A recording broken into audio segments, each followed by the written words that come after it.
We're going to ask for your patience a little bit more. As if we didn't ask for your patience enough this evening.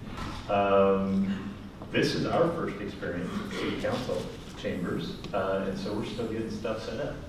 So I want to give our city recorder, who's kind of like super important, some time to get everything established. We want to make sure we're following public meeting law and recording this and publicizing it. And so we're going to give her a couple more minutes. Thank you for your patience.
All right, I'm going to call the Hermiston City Council meeting in its brand new City Hall and its brand new City Chambers, the Council Chambers, to order.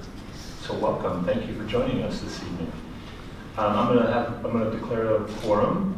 One member absent this evening, Councilor Myers, is excused. Please join me in the flag salute.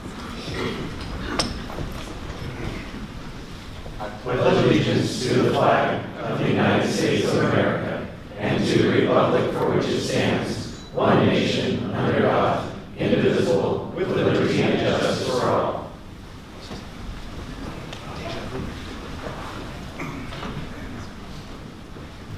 What a beautiful evening, though. Did you guys see that sunset out there and had a little nice Hermiston wind to blow the flag in. Hermiston smell, yeah. And just, you know, it wouldn't be Hermiston without a little bit of wind, so it was perfect timing. It's been a beautiful fall. We haven't had much wind, but tonight we got enough wind to make that flag look even more beautiful. So thank you for attending this evening and welcome. Ms. Schmidt, do we have any changes to the agenda this evening? None. Okay. So we're going to start off with a proclamation. Start off with a presentation with the Hermiston School District here tonight. I believe Jake Bacon. Come on up, Jake. Get our new podium, a new microphone. Welcome. He's going to give us a Hermiston School District update. Welcome, Mr. Bacon. Different colors now. Okay. Thanks. You know, the kids, what we've learned in the school district is that they initiate any type of an exciting event, something new that's out of the ordinary, by doing things correctly. So, City Council, congratulations on opening a new building. I'll send that your way, Dave. Well, we're running, and it was pretty interesting. I was in a planning meeting this morning, and some of the dates that we started to write down were December, which kind of caught us by surprise a little bit. The year is flying by. And with that, we have 2 Fridays coming up where students will not be in session. The 14th is a teacher in-service and work day, so it's a half and half day. And then followed by the 21st is going to be a transition day. And just so people are aware what transition days are, it is right before conferences, and it provides that opportunities for teachers to get progress reports and everything in place together. And then that following week, we jump right into conferences. We have high school is going to be Monday and Wednesday, October 24th and 26th. And the middle schools are on those same dates, but we're going to flop the start and end times for those 2.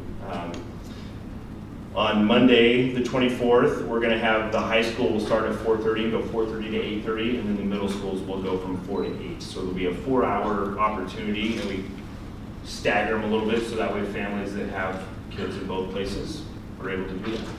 Along more with that staggering, on Tuesday and Thursday, we have our elementary conferences. On Tuesday, it'll be from 3:30 to 7:30, and then on Thursday, we won't have any students. And that'll be a full day of conferences. Last time I was visited, I talked about the Think Big space and stated that I was going to be able to get up there and be able to view and see what the kids were doing, and it was pretty neat. This room is pretty good size, and a whole bunch of Sunset 3rd graders in there moving around, talking and grabbing stuff off the shelves and building. And their task that day was they were given some criteria and said, please go and build one of these things. And so when I was in there, the kids were building boats, a robot, one of them was building a car, there was a wheelbarrow they were trying to put together. They were working in pairs, and the one piece of it they had to do is to make sure that it moved. It couldn't just be all that fused together. There had to be some part of that creation that was able to rotate, spin, or whatnot. So it was neat to watch the kids just explore and be creative as they build on their lessons. So tomorrow I get to jump in and go see 4th grade. So look forward to seeing that as well. So if you ever get a wild hair and want to see that, let us know. You guys have a ribbon cutting. Pardon that? You have a ribbon cutting. We do. We're still waiting on Amazon. Is still, they have some of their architect, they're coming back. Not all of it came in just right. So once they get that finished, we're going to be able to get that ribbon cutting. Not something announced already? What's that? Wasn't there something already announced? You received an email. Oh, did you? Well, I haven't received that email, so. Would you like to- I don't know. Maybe I'll see you there, maybe I won't. We'll find out. Maybe I wasn't. Ray, we can double check on that one. How's that? Okay, the email that we received, counselors received, was for Wednesday, October 26th at 4 p.m. Okay. Yes. Which is getting closer. Okay. Thank you. And then right next to the third graders, John Fisher is teaching a course in there and walking in there to see his high school kids and what they were working on. It ranged from, there was a student who was working on laser engraving, another student who was working on her ideal home and building the plans to what that home might look like, a student who was working on coding, and then another one, and you're going to really enjoy this one, she was working on developing her own emojis. So that's pretty fun to watch them do. So, as far as athletics and activities, we've got events going. JV football is going tonight. Football is their last home game. Is going to be next week. Cross country is doing really well. They're gearing up for the MCC district championships coming up next week. Volleyball is going. I think volleyball is Thursday, or girls soccer is Thursday night, and softball as well. So we've got lots going in the evenings. If you ever have nothing else to do, jump out. So, any questions for me? Jay, do you have attendance numbers, like how many students are at the high school now? You're past the 10-day drop, right? So you can't use that excuse anymore. I haven't looked at it. I'll see if I can bring it up here pretty quick. The last time I looked at it, the high school was over 1,700, so we're about that 1,760 range. So our high school numbers are strong and recovering well as we move out of COVID. What trend we are seeing though is our kindergarten and our first grade class sizes are smaller than what we traditionally are seeing. So we're down about 100 to 150 students, and that's where we're seeing that dip. Now we're up. I mean, we're right at 5,600 students K-12. So we're heading in the right direction. We just haven't recovered 100%. Other questions from the council? Jake, we appreciate you coming this evening. Yeah. You want me to stay longer? You want us to get out of another meeting? Thank you. Yeah. So we're at the first opportunity for citizens input. If there are people here this evening that would like to speak to the City Council, please come up to the microphone up front, introduce yourself by name and address. Try to limit your comments to less than 5 minutes and direct them to me. And we're talking about items not on our agenda. You'll have an opportunity to talk to those later. Welcome. Hello, my name is Lisa Williams. I live at 115 Northwest 11th Street in Hermiston, Oregon. Forgive me because I'm nervous for a lot of reasons. Okay, there is a gang problem here in Hermiston. The Serenior Southsiders are a group of juveniles and young adults around about 13 to 20 years of age, possibly younger or older. Their activities include violence, unlawful use of force or threats of force and violence, assault, robbery, carrying and using firearms, committing civil wrongs against people, our neighbors, our neighborhoods, and our schools. Their conduct is reckless and extremely dangerous. They have violated civil ordinances and need to be held responsible for the harm they have created.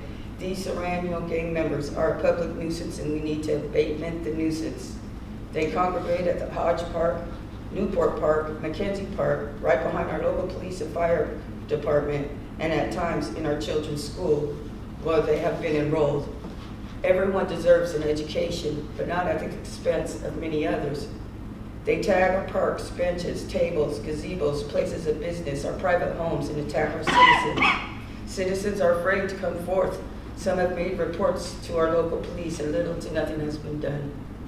There is no means for citizens to communicate their concerns without exposing themselves to gang retaliation, a retaliation my family and I know way too well.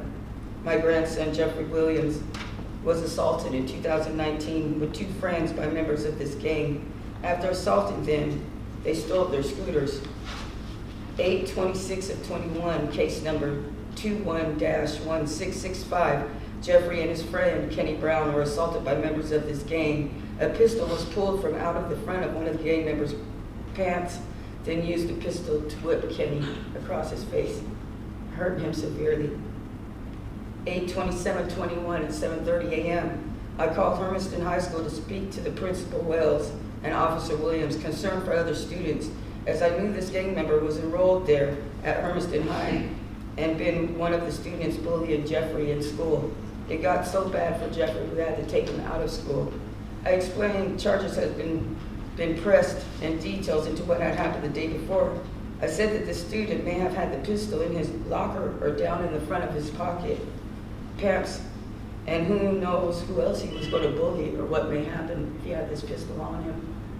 Well, Hermiston Police was called. They took this youth to the Hermiston Police Department to where they found this pistol in his pants hidden. This student was removed from school, taken to Hermiston Police Department, September 27, 2022, case 22-2200. Serrano gangs see Jeffrey and his friend with their families. They were at Eastside basketball court. 3 of these gang members rushed up to him.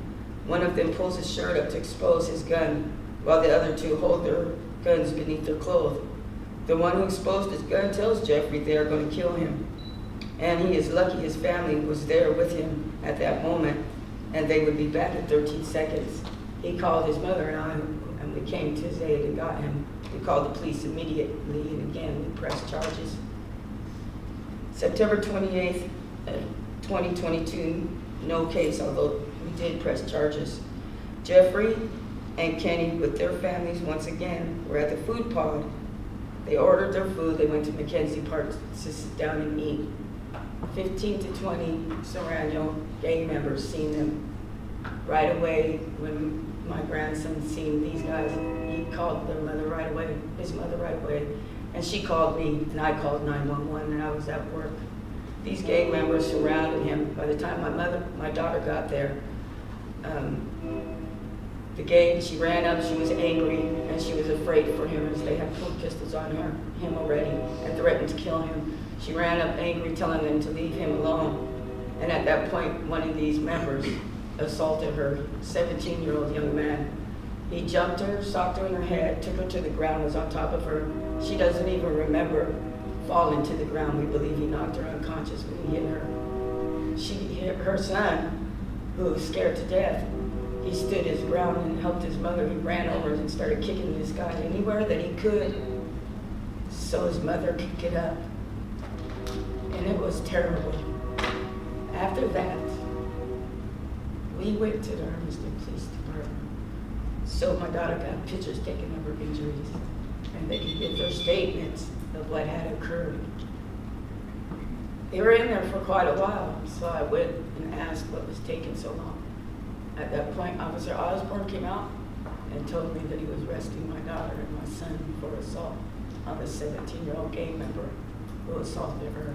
There was a video of fireman had taken. He got the video from the time that my daughter got up off the ground. And my daughter and my grandson continued to fight as they ran to get away. So based on that video, although there is one out here from the beginning to the end, and there are people who are going to give statements, have talked to the police over the phone about what occurred from the beginning to the end, as I have said it, he still arrested them. So they've been victimized again. My daughter loves her son and all her children. She loves her community as well as I. I've made mistakes in my life, but I've changed my life. And I teach my grandson communication is the key. But we can't always communicate to those who aren't open to it. And it's easy for people to point fingers and place blame when they're afraid to see the truth for what it is. Thank you. Thank you, Ms. Williams. Never easy to come talk in front of the city council, never easy to talk about personal family problems, especially when it involves injury and trauma. And I'm sorry that happened to you and your family and your friends. I can tell you that that's one of our #1 goals and jobs as a city council is to provide a safe community for people to live in. And so we'll work hard on that every day. That's what we want. That's why all the police, as afraid as we are, and we're very afraid of my grandson. Can't believe the child welfare is involved. because they're saying he took his son, they're saying that he was walking the streets with his son, looking for these 20, 30 kids to retaliate for what happened at 21. That's not true. He was afraid of them. He hid from them. He tried to avoid them at all costs. Hardly went anywhere. He's a good kid. He loves his music, and he just wants to live his life and raise his son. And there's probably many other children of ours who is out here being bullied by the same crew of kids. Thank you. Others that would like to speak this evening? Come on up. Louis Hanson, 2110 South Highway 395 here. Is that microphone on? Maybe you just got to pull it closer to you. Louis Hanson, 2110. Now I got a red light. Okay. Louis Hanson, 2110 South Highway 395 here in Hermiston. I'm here to represent the Adventist Church, and we're going to do this Journey to Bethlehem again this year. We're finally getting it back together. We're running it earlier this year because the weather's been cold and the actors have been freezing out there some years. So we're going to run it November 3, 4, 5, and 6. It'll run from 6 to 8:30 those evenings. So it's about a 20-minute tour. I've got some flyers here for you, and I'll have them out in the entryway when you get done. And if you wants to hang one in your business, we'd appreciate it. Thanks. Thanks, Louis. Congratulations on your new facility too, and the landscape that you guys did. It turned out beautiful, a nice addition to the community. You guys did a really nice job. Thank you. Appreciate it. Others, come on.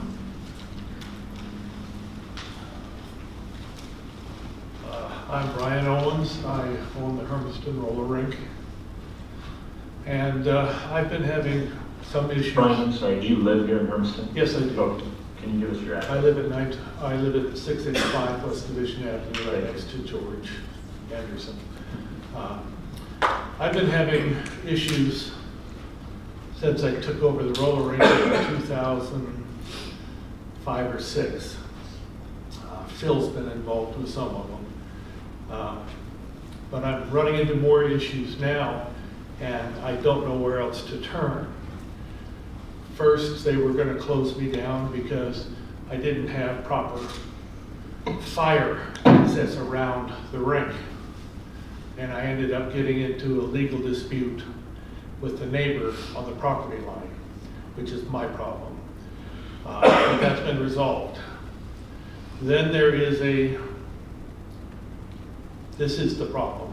There is a so-called roadway easement, which is the only access I have for the back of the roller rink and the property. That's the Hurlburt extension. And behind that is what was the Hermiston Irrigation District ditch, which we have found out the Hermiston Irrigation District never had easements or rights to the property for the ditch. And the two issues I'm having is with the roadway and the ditch. The irrigation district told me it was my ditch because they didn't own it and I could fill it in if I wanted to. And I cleaned it. Most of you, if you've ever seen that area was shrub infested place where people had tent city back there, and I have cleaned it all up. I've spent almost $50,000 cleaning that place up. But the irrigation district has said they no longer own the ditch, and when the neighbor had their property resurveyed, I lost 25 foot of what was my property because they moved the property line to the center of what they said was the ditch, which is fine. I don't care about the 25 foot. But the city has accessed that ditch for city drains. Now I can't cover the ditch because the only water going into that ditch is the city roadway drains. And the city doesn't have easements or right-of-ways or anything to do that. And all I ask is I don't care if they want the ditch, but if they would help me with the cost of putting in, the culvert because I'm going broke. And the roadway, apparently you don't have a legal easement for the roadway. And that's the Hurlburt extension that goes between 9th and the end of the cul-de-sac on Hurlburt that comes off 10th. And that's my only access to my property.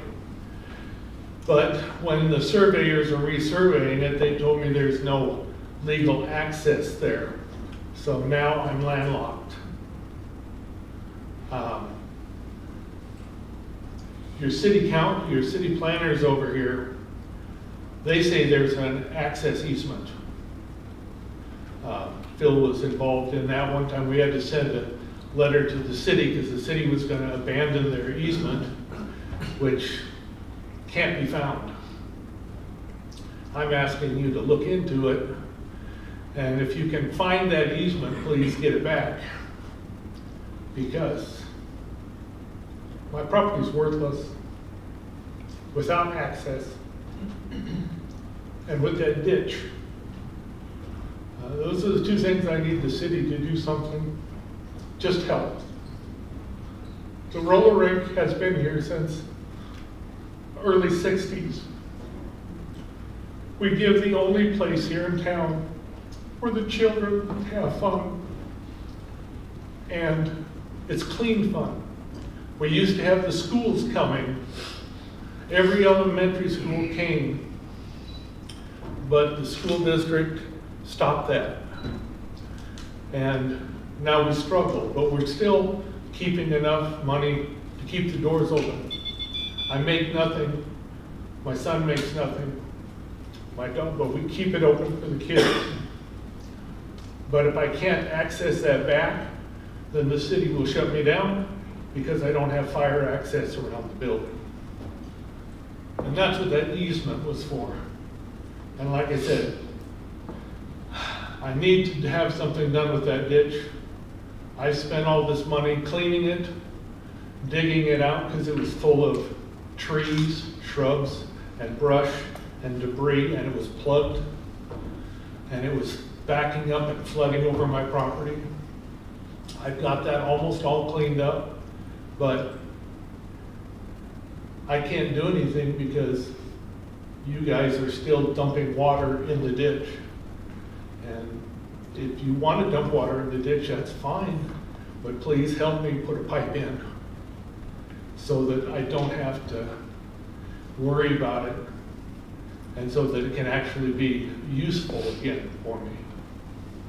Because that way I can actually have, well, there again, it goes to the easement on Hurlburt. If that easement for that road on Hurlburt actually is somewhere in your books, which they can't find across the street, that accesses my property from both Hurlburt and from 9th.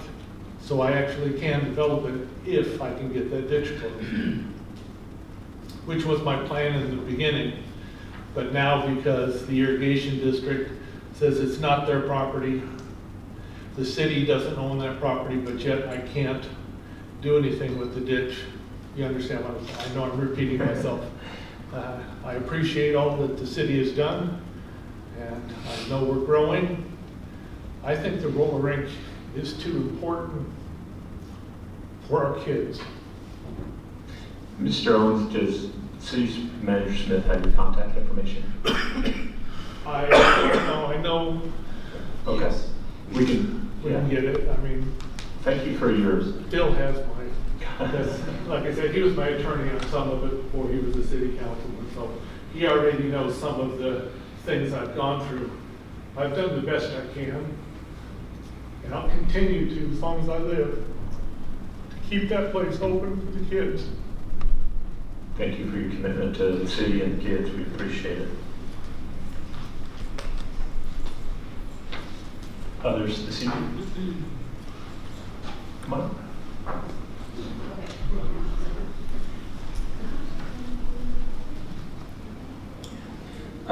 David McCarthy, 963 East Hurlburt. I'm excited about the wired microphones, not gonna lie, that's a big plus. So I'm excited also, just want to comment really on that I think it's great that we have this facility. It feels very welcoming, and it feels like it sets a standard of excellence, and I think that'll reinforce how people can feel better about the work that we'll be doing in the community. And I just wanted to say thank you, and I'm excited and happy about it. That's all. Thanks, Dave. Others? Come on. Good afternoon, everyone. My name is Rebecca Garcia. I live at 608 West Hermiston Avenue here in Hermiston, and I've been here for almost 40 years. I just have some comments about who is working about the dilemma and the problem, the conflict that some people like me are confronting about homeless people. I don't used to come and complain anyone if I can solve the problem, but in this occasion I decided that I need to know who is the person, the group, the commission, the board, whoever is in charge about problems like that one. I've been trying to check with the people around where I have those dilemmas of cleaning almost every weekend, and honestly, I'm tired of it. I have few properties around, and it seems like I have those just where they like to land and stay with tents. And it's getting aggravating, the situation in which some of the green areas that I had and I spend time and money and my own work are destroyed. So I need information. Who can I talk to?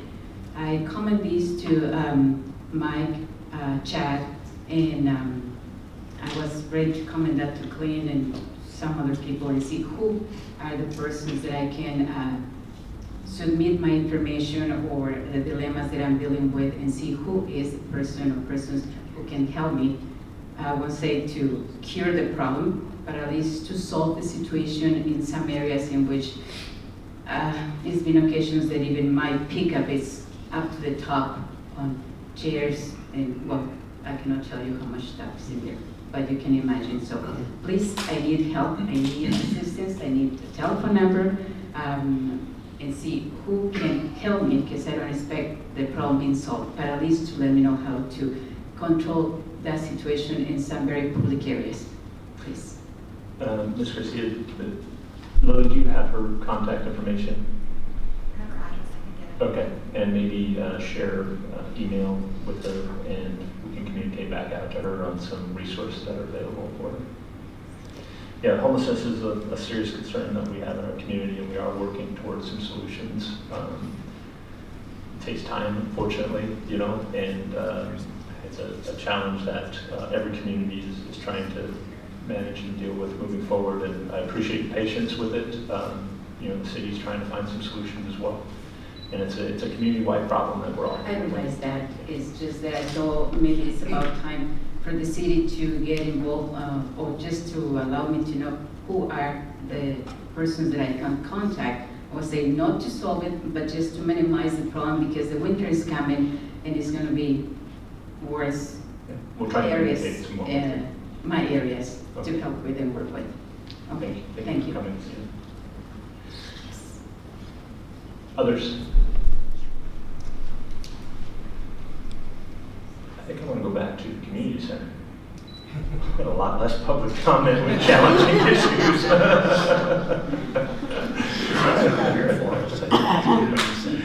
No, if this is what it takes to open up the public house or the public business, this is awesome, because this is what we're here for. We're here to help our constituents hopefully find some solutions to the challenges that they're facing within the community. So thank you, all of you that spoke this evening. We appreciate it. I know it's not easy to come in front of the board and council. Honestly, we're all nice people. We don't bite, so feel free to come speak to us anytime. All right, we are going to move on, if there's no other public comment, to our consent agenda items. We have consent agenda items A and B. Do we need to pull any of those? Okay, get a motion to approve consent agenda items A and B. So moved. Second. Moved by Councilor Primer, seconded by Councilor Spicer-Coon, to approve consent agenda items A and B. Any public comment on either of those two? Seeing none, roll call. Yes. Yes. Yes. Yes. Yes. Yes. Yes. Motion passes unanimously, 7-0. Public hearings. Public hearing is scheduled to consider the formation of the Southwest Hermiston Urban Renewal Area. Are there any declarations of conflict of interest on the council? All right, seeing none, I'm going to have City Manager Smith read the hearing guidelines.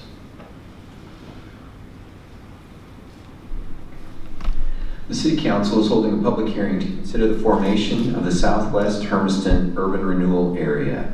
The City Council will take public testimony on this issue and make a decision at this meeting.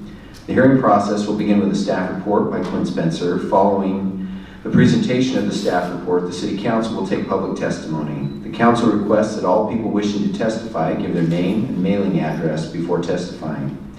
People wishing to testify should limit testimony to not more than 5 minutes unless a longer period is provided by the City Council. Written testimony will also be accepted.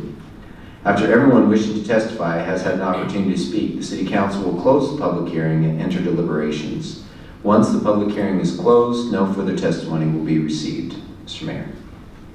Thank you. We're going to open the hearing, and we'll start with a report from the city staff.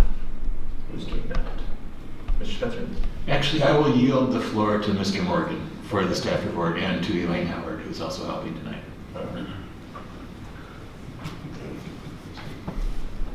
Yield. Wow. Yes. That was a very brief staff report.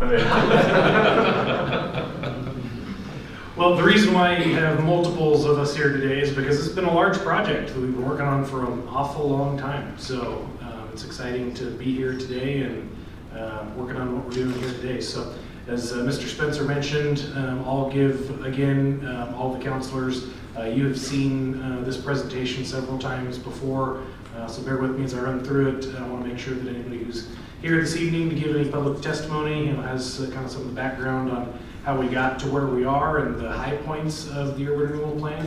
And then we'll have our consultant, Elaine Howard, with Elaine Howard Consulting, give more of the details on the plan before we have the public testimony.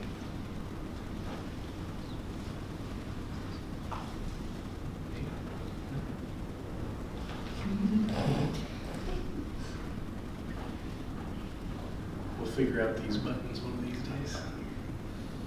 You can just do it next time.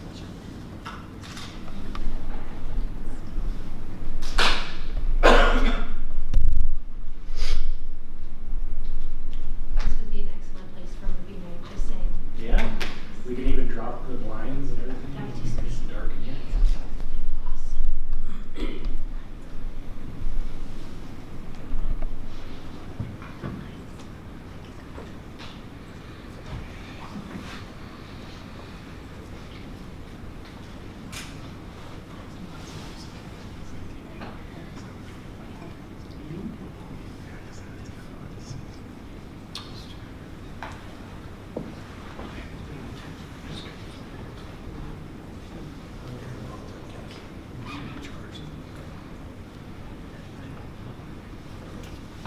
There we go, man. We're learning where all the light switches are in this building. We're learning where all the everything. So it's nice. So again, we're working on the SHURA, stands for South Hermiston Urban Renewal Area Plan. And so why are we here? What are we doing? The biggest thing that the South Hermiston Urban Renewal Area is doing is extending utilities. It's extending utilities to the largest remaining residentially zoned tract of property within the city. Since 2017, there's a strong need for housing. We've seen a lot of development on a lot of our existing residentially zoned tracts, and frankly, we just simply need space for more homes as we built up. Since 2017, we've had 600 housing units pull permits, and that says year to date, that's actually through the end of July, we had 142 housing unit permits pulled. I haven't checked that through the end of September yet, but I'm sure it's continued pace. So, like I said, at the end of the day, we're extending utilities so that we can supply additionally well-served residentially zoned land for development in the city. So one of the major components for even having the conversation about urban renewal is that you have to show that there is blight within an area. And for the purposes of state law, the lack of utilities qualifies as blight. And so we'll see if this, laser pointers don't show up on TV screens. So luckily, you can see up there the area that I have outlined in red. That is a property of approximately 350 acres. It was originally planned as a golf course. The developers at the time had worked towards that project for several years, ended up not panning out. One of the big components of that was the cost of extending utilities. The scale of this image that you see there, you can see the city off in the background, doesn't quite do justice to the fact that the closest point of that red outlined property is approximately 1 mile from the closest existing sewer main connection. And as well as then you can see the Joseph Booster Pump Station that we have highlighted there for being able to provide water to the site. And so what this urban renewal area will be doing, among other things, is developing a 2 million gallon storage reservoir to provide backup redundant water for housing developments up there. Water supply is critical for the first home as well as the last home. So those things don't exactly scale up as you build out. So we would be developing a 2 million gallon storage reservoir. We would be upgrading the Joseph Booster Pump Station to shove water from the main pressure zone in town uphill to the south, constructing approximately 1 mile of water main through the property, as well as constructing approximately 1 mile of sewer main to reach the property. Additionally, this urban renewal area will be helping the developers develop a regional park, nearly 40 acres being dedicated by the property owner, the developer, toward a regional park for benefit to the entire community. The intent is that that park will be of a scale and have amenities unique enough that it will ultimately serve the entire community, not just the immediate vicinity down there. So all told, between all of those projects, approximately $12 million of utility work that we're planning. So how does it work? That's why we hire Elaine Howard. She's here with us this evening, and she can walk you through a lot more of the detail on exactly how urban renewal works on this project. But essentially what it does is that with new construction coming on the rolls after we have formed the area, all of that new value that gets created, what it does is for a certain period of time, we divert all of the property tax revenues from those new developments toward the urban renewal area to pay for those improvements that are included in the plan. And then after those improvements are paid for and the programs that are included in the plan are completed, then we sunset the area, and now you return all of that additional new value to the existing taxing jurisdictions that have foregone that revenue for a certain period of time. So impact to existing services, obviously if we're adding additional homes, that's additional people who need to call emergency services. They have kids that are going into the schools. They have kids that are people that are going and swimming in the aquatic center and doing all those types of things. So all of those existing service providers, they're having to provide additional service for those things without necessarily the associated property tax revenue to go along with it. A really nice change in state law that had occurred here several years ago is that now they require new urban renewal areas after the annual revenue that comes into an urban renewal district hits 10% of the maximum indebtedness of the district, then we start sharing that revenue with all of the underlying taxing jurisdictions. And so in the instance of this project, we anticipate about 1,300 housing units to be developed, but we anticipate hitting that revenue sharing threshold somewhere between 250 and 300 homes. So we're not asking the underlying jurisdictions to forego revenue and provide service for 1,300 homes. It's really just those first about 250 to 300 homes that they would be foregoing revenue on, and then after that, then they would begin receiving revenue, which hopefully, off of the anticipated build out by the developer, that's only after about 4 or 5 years. And it will go relatively quickly if they hit the housing development targets that they have identified for us. Additionally, a couple of things. One is that the school districts in Oregon are backfilled by the state. So mostly the operational revenue for school districts, it comes in on a per pupil basis from the state. So any revenue that is foregone or theoretically not collected at the local level is backfilled by the state. So additional students going into the schools, the urban renewal district has very little or no impact to the school districts.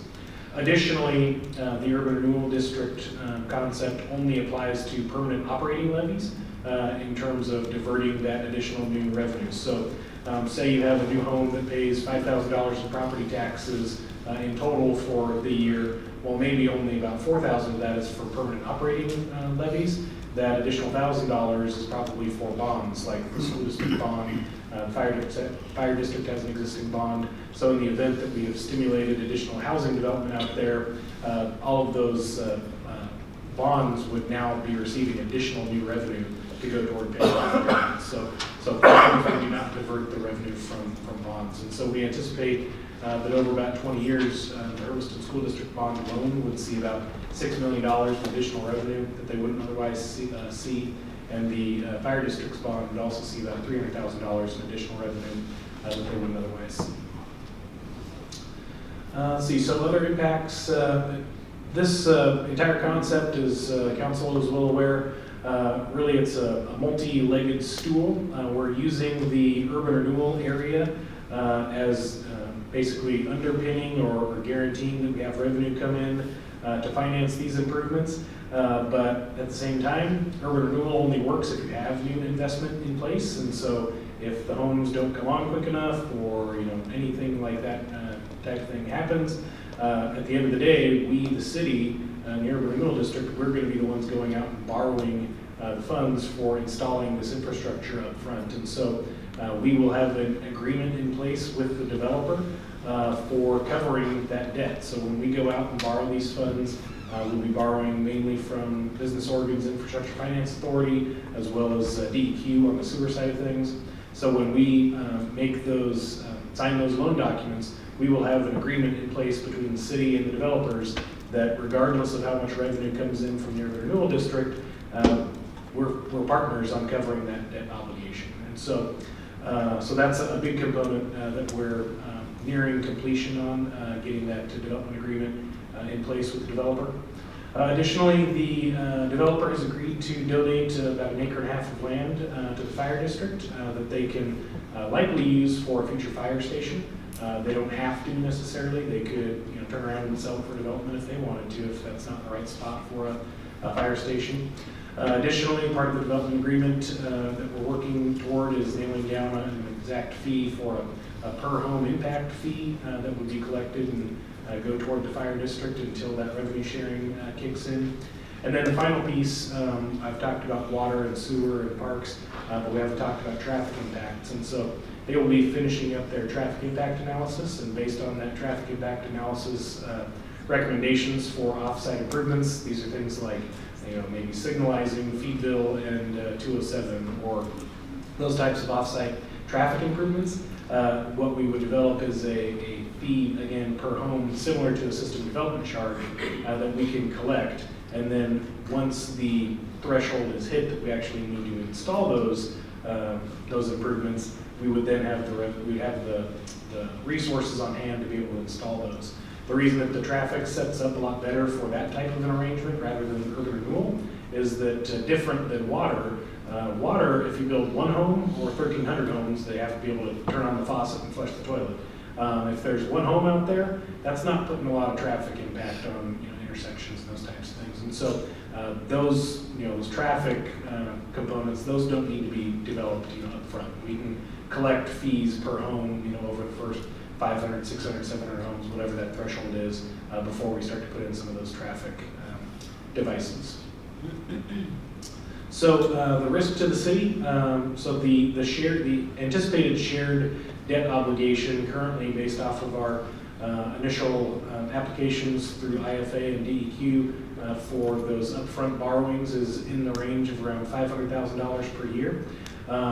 What I would say is that there is existing capacity within the utility fund to absorb that in its entirety if everything were to implode for whatever reason. That would assume, the developer doesn't cover any of that. If the city had to, the utility fund would be able to absorb that $500,000 per year over 30 years.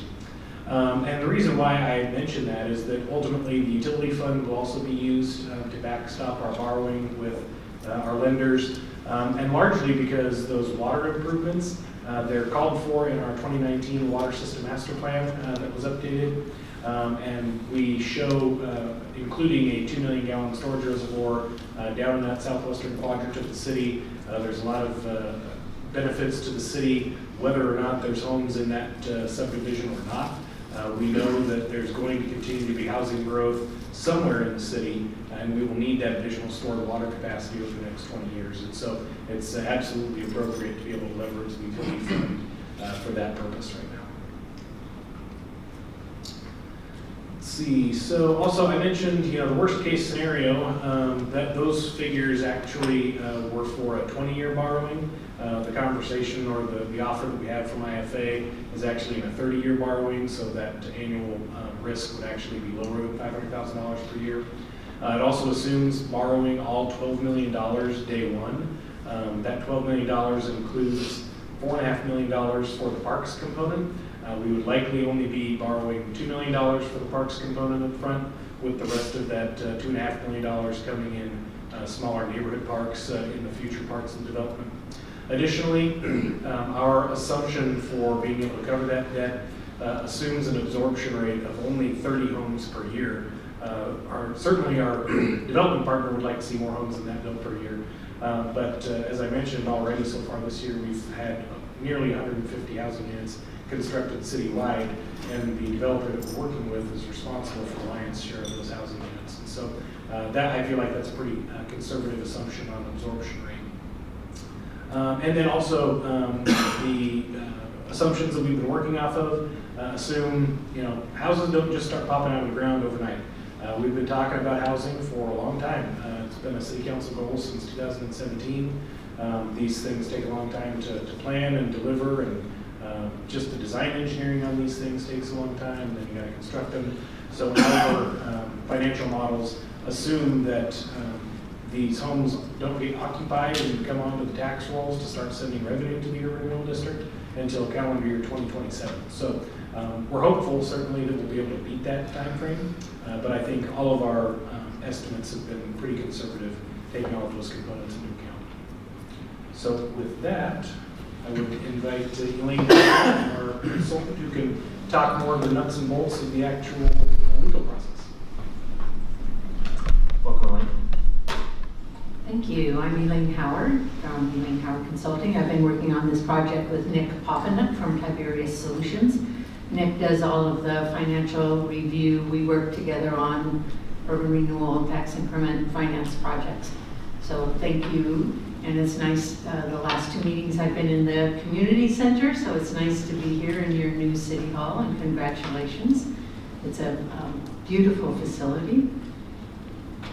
I'm going to go over the role of the City Council tonight, some urban renewal basics for those who are in the audience who haven't heard any of this before, a bit of the plan overview, a bit of the process, and then we'll be able to open for public testimony.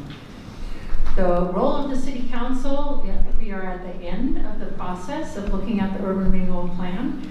The role of the City Council is the very last stop, and it is to hold a hearing and receive input on the urban renewal plan from citizens and also from any taxing districts who have had the opportunity over the last 45 days to provide any written recommendations to the city, and none have done that. You will conduct your first reading of the ordinance and then conduct your second reading of the ordinance.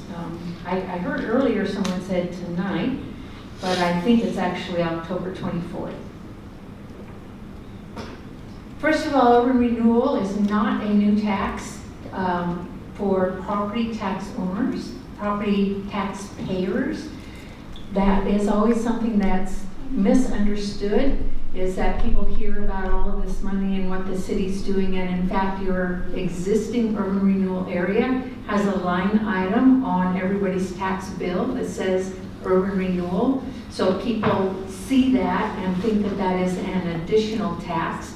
That is just the way the county assessor's office has to account for urban renewal areas, but it is not an additional tax paid by any property taxpayer.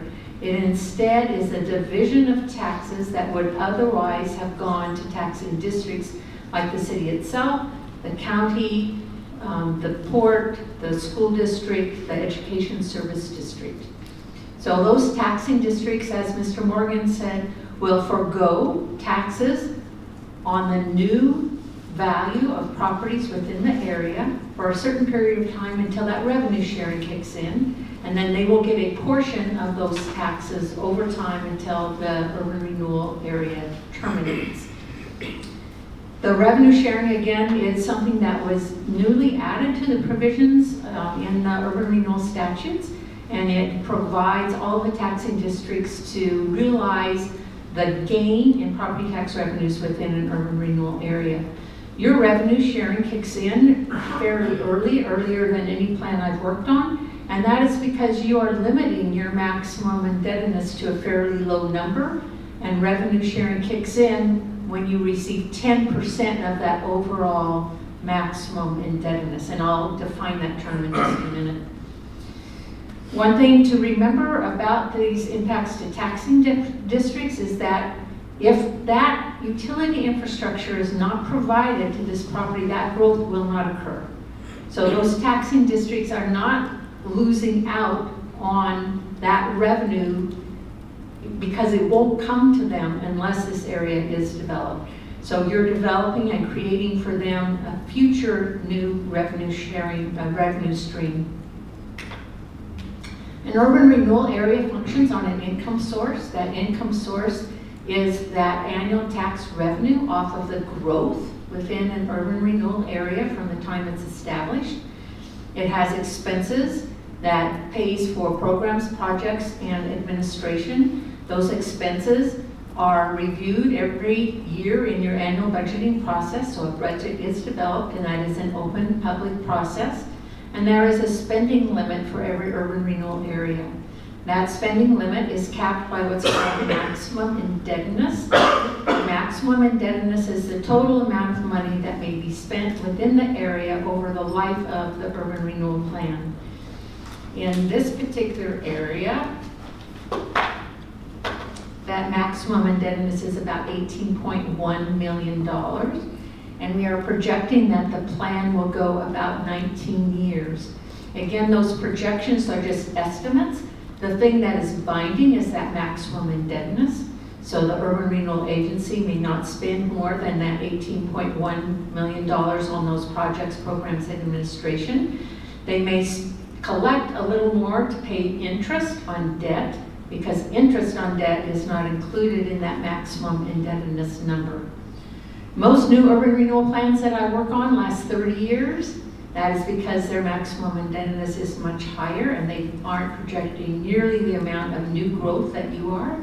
So this should be a very successful urban renewal area to last a much shorter time frame, have a much lower maximum indebtedness, and to include that revenue sharing component.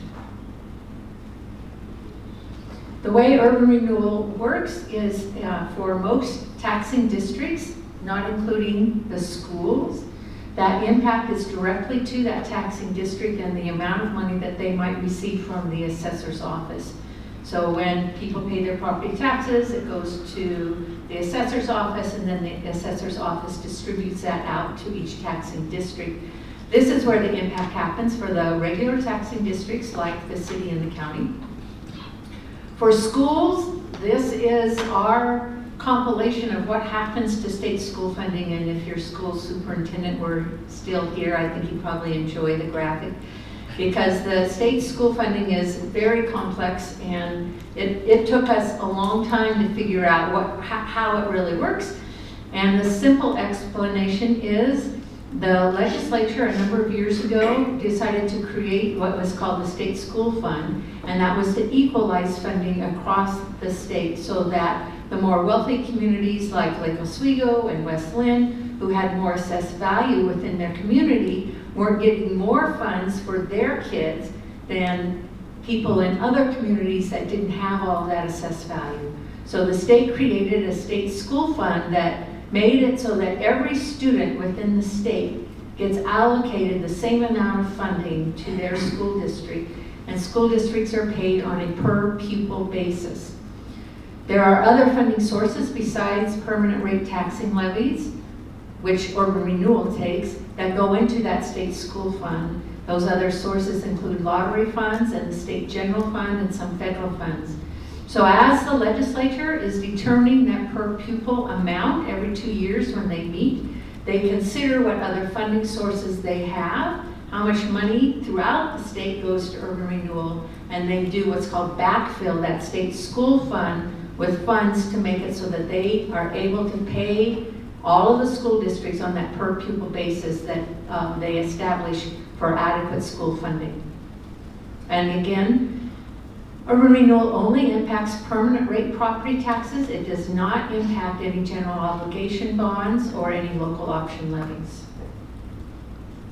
So just a summary of property taxes.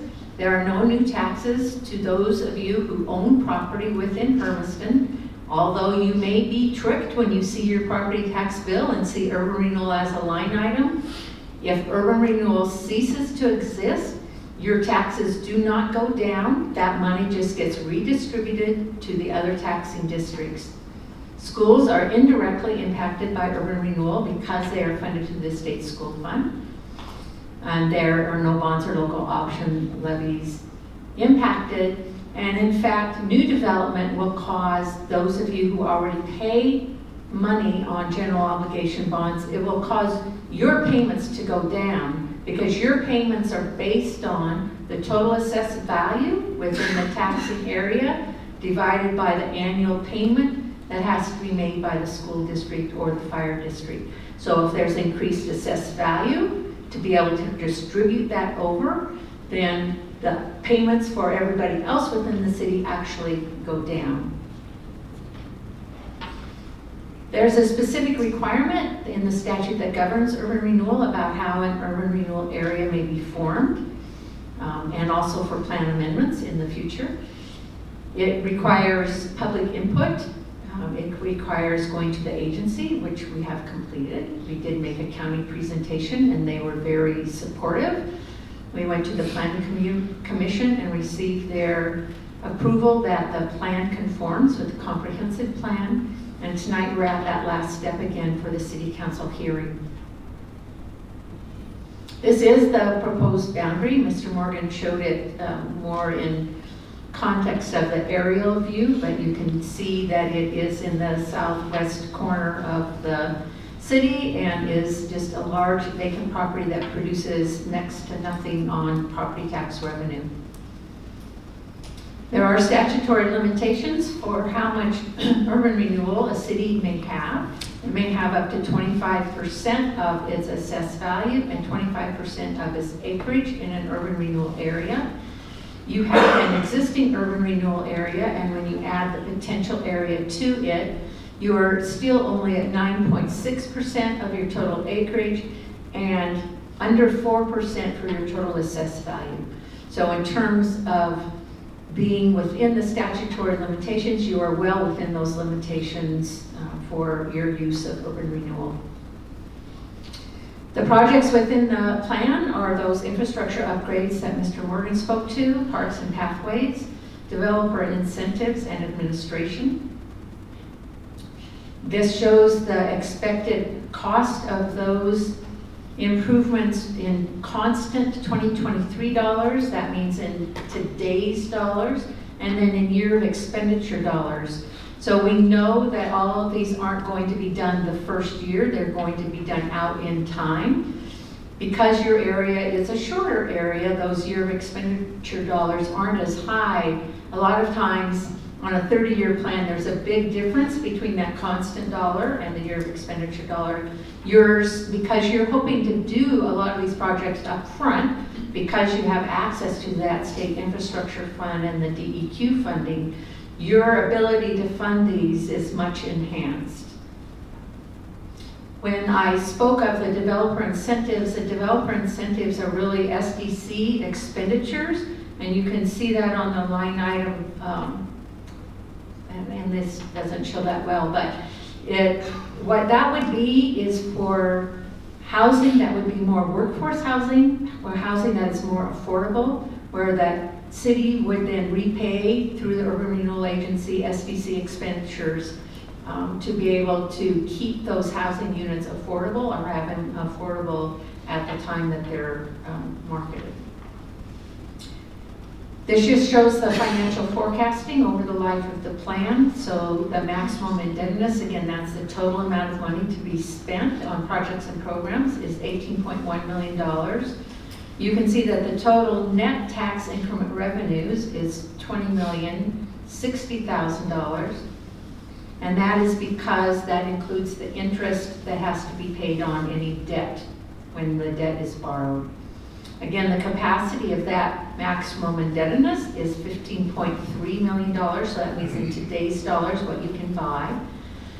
In this urban renewal area, in years 1 through 5, that capacity is nearly $12 million, and that is solely because you have access to the state infrastructure fund, the DEQ financing, and then the city and the developer are covering those upfront payments, because you won't actually have tax revenue off of new homes until later in that time period. You can see that those dollars then move down much more slowly.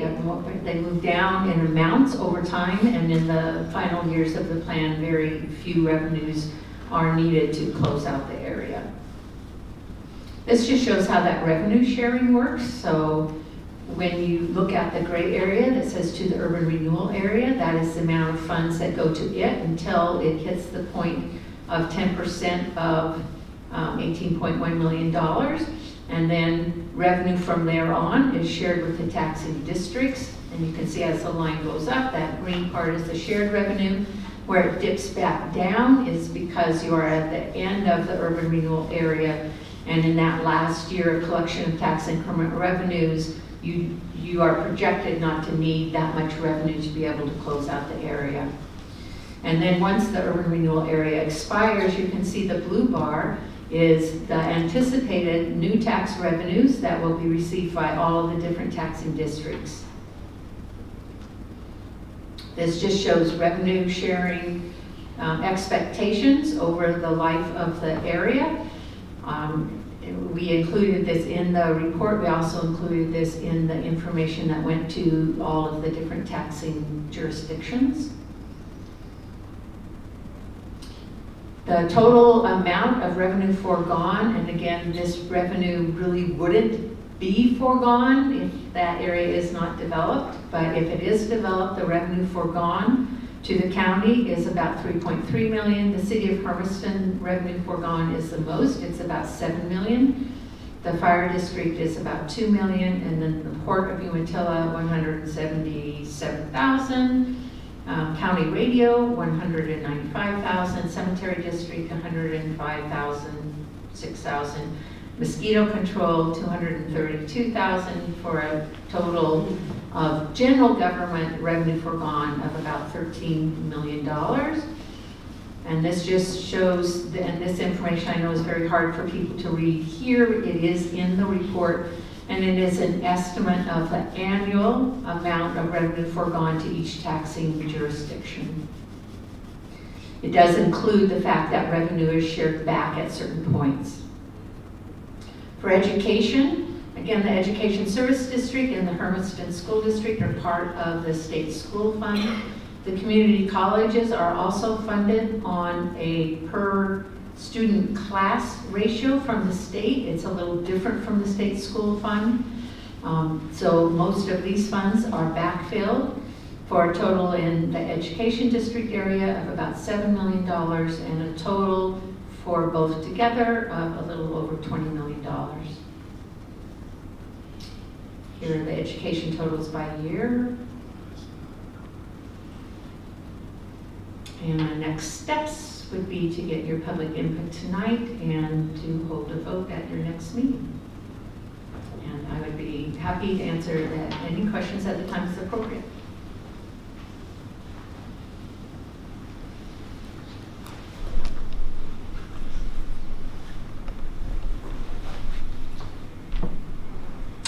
Is it the completion of the staff report? Yes. Okay. Thank you. We are now going to open it up for public testimony. People wishing to speak are asked to come up to the microphone up front, introduce themselves by name and address. Limit your testimony to 5 minutes. We're going to start with the proponents, so people in favor who would like to speak. Come on.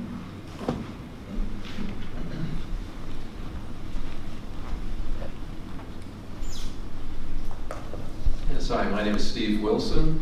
I live in Bend, Oregon, 60900 Raintree Drive. I'm with Monte Vista Homes and been working in the market here for several years, working with families and working with the city to develop communities. I'm speaking today just I was thinking back on my first conversation about this property. It was probably 4 years ago, and it didn't make sense. And it was 3 years ago, 2 years ago, and then had a conversation with Mark and the city's willingness to partner and participate in opening up this whole section of the city, and it caused us to take a hard look at it and to see what could we do and what would that mean, and it means a lot. You're taking a big part of town. I've been in the development business for 38 years, and opening up an entire area. And so I look at this development district and the far-reaching impact that this will have over the years, not just to this property, but also to the entire community in the town. Job creation and housing for the jobs that are being created. It's a difficult industry. It cycles. Costs escalate, building costs escalate. Wages in the region haven't escalated as much, and so it's always a challenge. It's a challenge to deliver housing that's affordable, housing that families can afford. This project allows us the ability to be able to offer a variety of different housing. I would just encourage everybody. I haven't been at a lot of the meetings. I've overviewed all of the other documents that our company has worked with the city on, and I appreciate everything everybody's done. And I want to thank you for all of your efforts to help make this happen.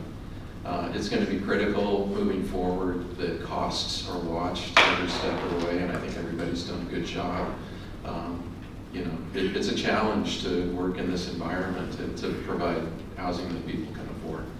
And that is our objective, and it's one of the reasons that we have been in Hermiston a long time, and we plan on being here for 20 years, continuing with this. And I've done big master plan projects like this, and it's going to be so cool. We're really looking forward to what this looks like when we get it done. Thank you, Mr. Wilson. Any other proponents? Okay, we're going to move on to neutral parties. Anybody would like to speak that's neutral position? Come on. Hello, my name is Josh Roberts, 1709 Northeast 6th Place. It's maybe more of a question and then comment, but the impact fee. First of all, great presentation. Every time I had a question come up, I think we pretty much answered it except for the impact fee. I noticed that one of those said it goes to UCFD 1. What was the purpose of that impact fee, if I can ask? Yeah, please.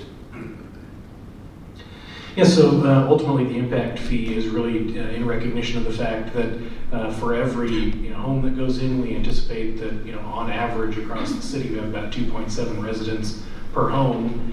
People have medical emergencies, they need to call emergency services, those types of things. We recognize that those folks, the fire district is foregoing those revenues and providing services for up to 250 to 300 homes.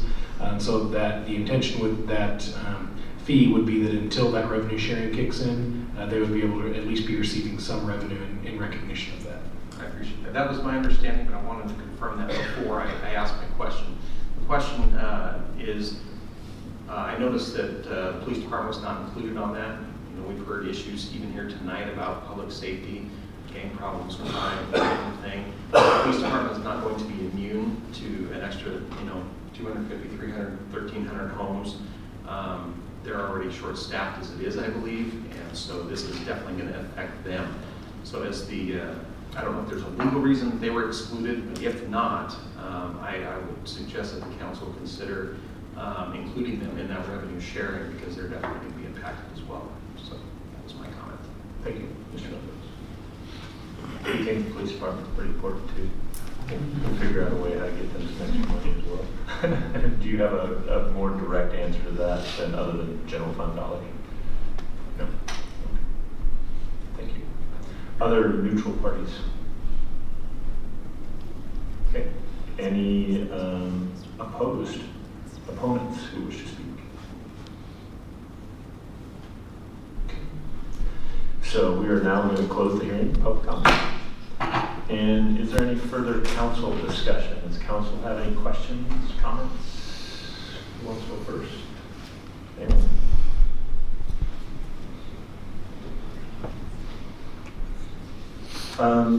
Mr. Morgan, could you describe developer incentives? I know Ms. Howard spoke on that briefly, but she mentioned that's incentivizing the affordable or market-based. Can you explain that a little bit better, please?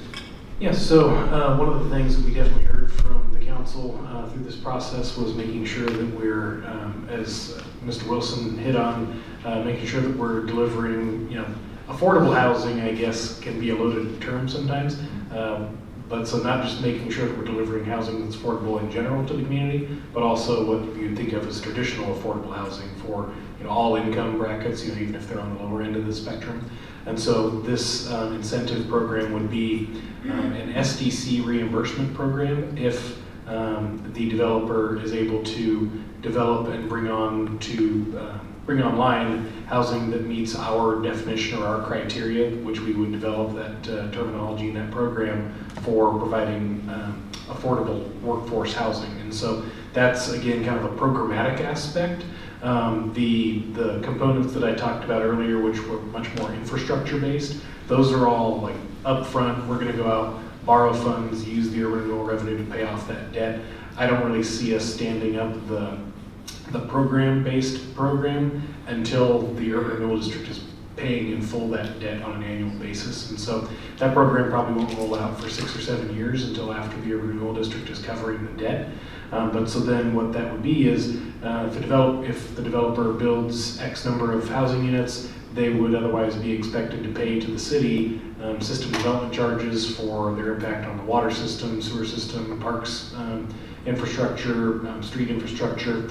And so we would actually essentially be using urban renewal revenues to then just cover that cost to the city. So the city itself, the city's budget, would not be foregoing those SDC revenues. The park system would still get its SDC for every housing unit that goes in. The impact on traffic from the transportation SDC, it would still receive its revenue. It would just, rather than coming from the developer, it would be the urban renewal district basically covering that cost for the developer.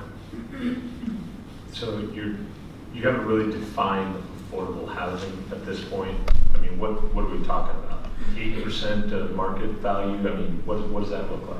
Yeah, so that would be up to you all as the urban renewal agency. As I mentioned, it's going to be probably 6 or 7 years until that really becomes something that we would look at as you're meeting as the urban renewal agency and identifying an annual budget and programs that you want to be focusing on. That's, like I said, it's more of a programmatic type of a thing that would be underneath the urban renewal plan, where you all as the urban renewal agency would get to say, well, this is the type, this is how we define affordable housing, so we're going to come up with what that means at that point. Perfect.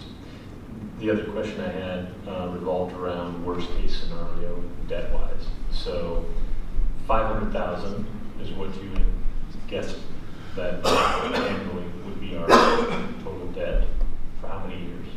That was over 20 years. So it's 20 years. Okay. And you said we're doing this as a partnership with Monte Vista or the developers. How is that partnership legally arranged? Is it like a lien on property, or how are we going to hold them accountable to their part of the bargain? Yeah, so we're nearing completion on the first draft of our agreement. We've been hammering out the terms with the developer for several months at this point. And so ultimately it would be a contract between the city and the developer whereby we essentially share that debt 50%. And so it's a 50-50 partnership such that if the annual debt service is $500,000 and the urban renewal district generates, in the first year it generates revenue, maybe it generates $50,000, then what we would say is that, okay, the city now owes it owes half of $450,000, and the developer owes half. And so as that urban renewal area grows in revenue, then the share that we both are obligated to cover shrinks over time. Okay. Perfect. Ms. Peterson. I think you bring up a very valuable point that we really want to, emphasize in this occasion, and that is that, we are Hermiston's City Council, and so this, large housing development that is going in is going to be Hermiston's housing development. And so, as the rollout happens, we are going to be thinking about what are Hermiston's needs.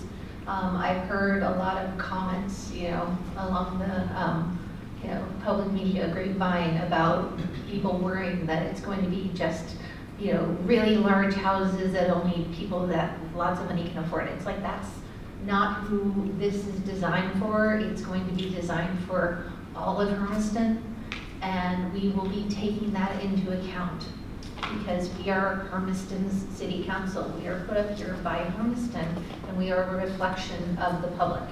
That's the whole point. So as this gets done, as this gets rolled out, the voices will be reflected by the voices heard up here and by the choices that get made as this is done. So, we're watching out because, we all want a place to live. I was just thinking the other day, that'd be cool, But, so it's not gonna be only the big houses and then eventually get used a little bit. No, it's Hermiston is all of us. So we're gonna make a place for all of us. Others?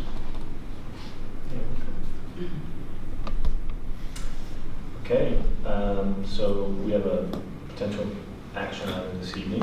A motion that the ordinance be put on for final adoption at the October 24th meeting, and that the second reading be by title only at that meeting. Second.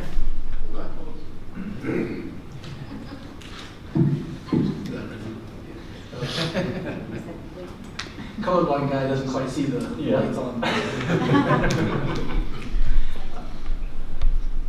To get to that point, we need to go through a first reading. So if we could do the first reading through, and then we can get to the motion. Okay. I must be colorblind too. So we need an action. Can you walk me through this? Because I don't have it written on paper. I think you just skipped, if you look up, we're still in the public hearing. Oh. And council's finished, and then we move down to the ordinance discussion. Okay. And then Thank you. your Yes. outline Right. should cover that. Thank you. So we haven't got to the ordinance question yet.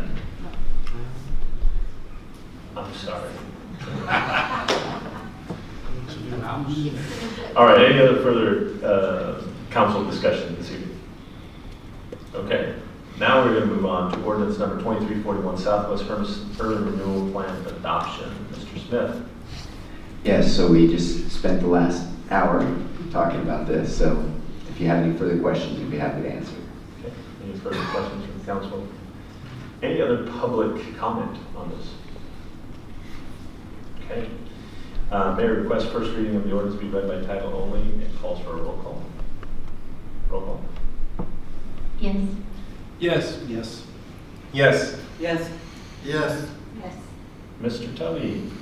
Thank you, Mr. Mayor. The first reading by title only of ordinance number 2341, an ordinance making certain determinations and findings relating to and approving the Southwest Hermiston Urban Renewal Plan and directing that notice of approval be published. Thank you. Can I get a motion that the ordinance be put on for final adoption at October 24th meeting at the second reading by title only at that meeting? Second. It's been moved by Councilor Brown, seconded by Councilor Davis. Is that the appropriate action? Okay, thank you. So I don't need you to read it now because we're going to do it October 24th. Yeah. Okay, roll call. Yes. Yes. Yes. Yes. Yes. Yes. Yes. Motion passes unanimously. Yeah, we don't usually do it that way. We usually do the first and second and same night. Is this I think it's a unique thing because of the urban renewal. Okay, perfect. All right, well, I appreciate the council's willingness to consider housing as a priority. Been talking about it, as Mr. Morgan said, for the last 5+ years. And the council's willingness to get creative, and the administration's thinking outside the box, creativity, trying to figure out a way that we can develop 1,300 housing units on a piece of property that has been sitting vacant and underutilized for a long time. Council Carter, do you remember how long ago that was? You guys approved that piece of property? 15 years? Yeah. 15 years ago it was designed as potential housing development, and so it's been sitting there. First vacant. golf course and upscale housing basically was, not several ownership. So, yeah, I appreciate trying to find some creative solutions to work on our, one of our largest challenges as a community, to try and find more housing for our workforce and our constituents. So, kudos to you, kudos to the administration for trying to figure out, and thank you to Monte Vista and your partnership on trying to get creative and figure out how we can afford to build more houses for our community that are affordable. So thank you for that. We're going to move on to Resolution 2238, the Ultras Distribution Agreements. Mr. Smith? Yes, thank you, Mr. Mayor. So at your last meeting, you approved the Ultras agreements with Amazon Data Services. This is to then dictate how those funds that they are committing to pay will be distributed. And this is similar to the last one we did, which was on, actually we're asking to kind of formalize that parcel as well. And I'm going to have Mr. Morgan go through the details.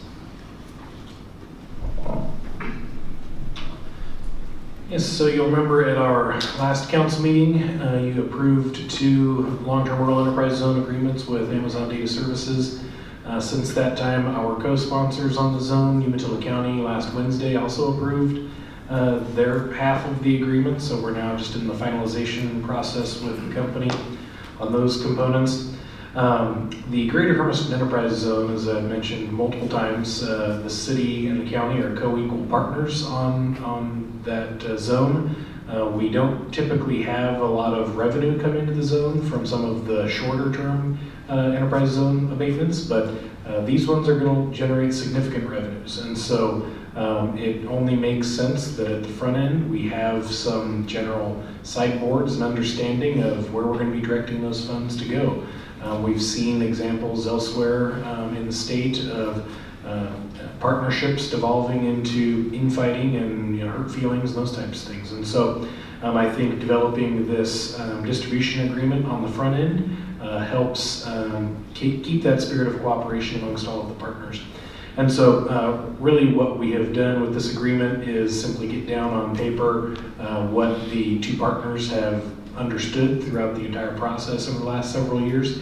And as Mr. Smith mentioned, we have two agreements here this evening. One is it covers both of the two campuses that were approved here at the last meeting, and then the other one actually covers the existing agreement that was approved back in the fall of 2019, just to make sure that we have all of those things in place. And so generally speaking, I'll run through it relatively quickly. The LTRES agreements, they all have similar terms and revenue generating components within them, but generally speaking, the annual improvement payments, this is where the company will be paying on the latest two campuses, $5 per square foot of data center build. On the original agreement, they pay $1 million per building. For the AIP, those revenues will be split equally between the city and Umatilla County. For the additional annual fee, that is where the company will pay an amount equivalent to what they would have paid on property taxes for an assessed value of $25 million from 2020. That index is up at 3% per year by 2023. By the time that we get into these two latest agreements, that's up to $27 million. So the company's not paying $27 million. What they're paying is an amount equal to what they would have paid on an assessed value of $27 million. What these agreements spell out is that the revenues from that additional annual fee simply get dispersed directly to all of the underlying taxing jurisdictions according to what they would have otherwise received. And so the one little wrinkle here that makes these a little bit different between them is you may notice that the PDX 138 and PDX 245 are both physically located within the city limits of Hermiston. However, they're in the Stanfield School District. And so for the student success, or the additional annual fee, all of those revenues on the school side of things would go to the Stanfield School District. On PDX 146, which is actually south of Feedville, outside of city limits, but west of 1st Street, that is actually in the Hermiston School District. So on that one, the Hermiston School District would receive all of the additional annual fee revenue. Additionally, all of the agreements include a public safety impact fee, and these in the agreements with the company, it's simply referred to as a public safety impact fee. What this disbursement agreement between the city and the county specifies is that those revenues from the public safety impact fee specifically go to Umatilla County Fire District Number 1. Additionally, the agreements with the company simply say that they will pay a student success fee of $50,000 per year beginning in 2020, indexing up at 3% per year per campus. And so this is kind of the making things kind of equal, recognizing that it's a bit of an odd situation relative to the school districts being, one campus in one and one another. The student success fee for PDX 138 and 245, which exist in the Stanfield School District, the student success fee will go to the Hermiston School District. And on 146, where the campus is in the Hermiston School District, the student success fee will go to the Stanfield School District, just to kind of keep everything equal. And then finally, for the two latest agreements that you approved, they also included a new component, which is a community development contribution, which is once they break ground on those two campuses, not on the one that we had already approved back in 2019. Once they break ground, the company will contribute $5 million lump sum up front within, I believe it's 30 days or 60 days of breaking ground. They will contribute that to the Greater Hermiston Enterprise Zone. These agreements this evening specify that community development contribution will be split equally amongst the city and the county as the sponsors of the zone. And then finally, the two new agreements also include a application processing fee of $120,000, and so that will be split equally with the two partners. So with that, it kind of outlines how we're going to move forward, and I'd stand for any questions. Thank you, Mr. Morgan. I appreciate the foresight and the wisdom of writing this stuff down in perpetuity and formalizing it between the agencies. Many of us may not be here, 5 years, 10 years, 20 years from now, and so unless you're Councilor Hardin and you put 30 years into your city government, he may still be here. A lot of us may not be, and so trying to formalize these in written agreement. Sometimes you make an agreement in person, and parties are no longer there, and so it's lost in history on what that message was and what those agreements were. So this is well understood and well laid out, and I also appreciate the willingness to identify the concerns expressed previously by community members and agencies that are impacted by these, and Amazon's willingness to partner with us and the county to figure out some solutions to help support those concerns. And so I think they did a really good job in extending those financial resources to the other agencies as well. So just want to pass along kudos to you and the negotiation team to try and come up with I think, a fair and equitable solution and a beneficial arrangement that's going to help the community continue to grow and thrive. So thank you for that. Other comments from the council? Any public comment on Resolution 2238, Ultra's distribution agreements? Okay. Can I get a motion to adopt Resolution 2238 and lay it upon record? So moved. Second. And moved by Councilor Barone, seconded by Councilor Hardin, that we adopt Resolution 2238 and lay it upon record. Roll call. Yes. Yes. Yes. Yes. Yes. Yes. Yes. Motion passes unanimously. Congratulations. So, first quarter fiscal year 2023 investment report. Mr. Smith? Yes, I'll ask Mr. Kay to take this. Mr. Kay, welcome.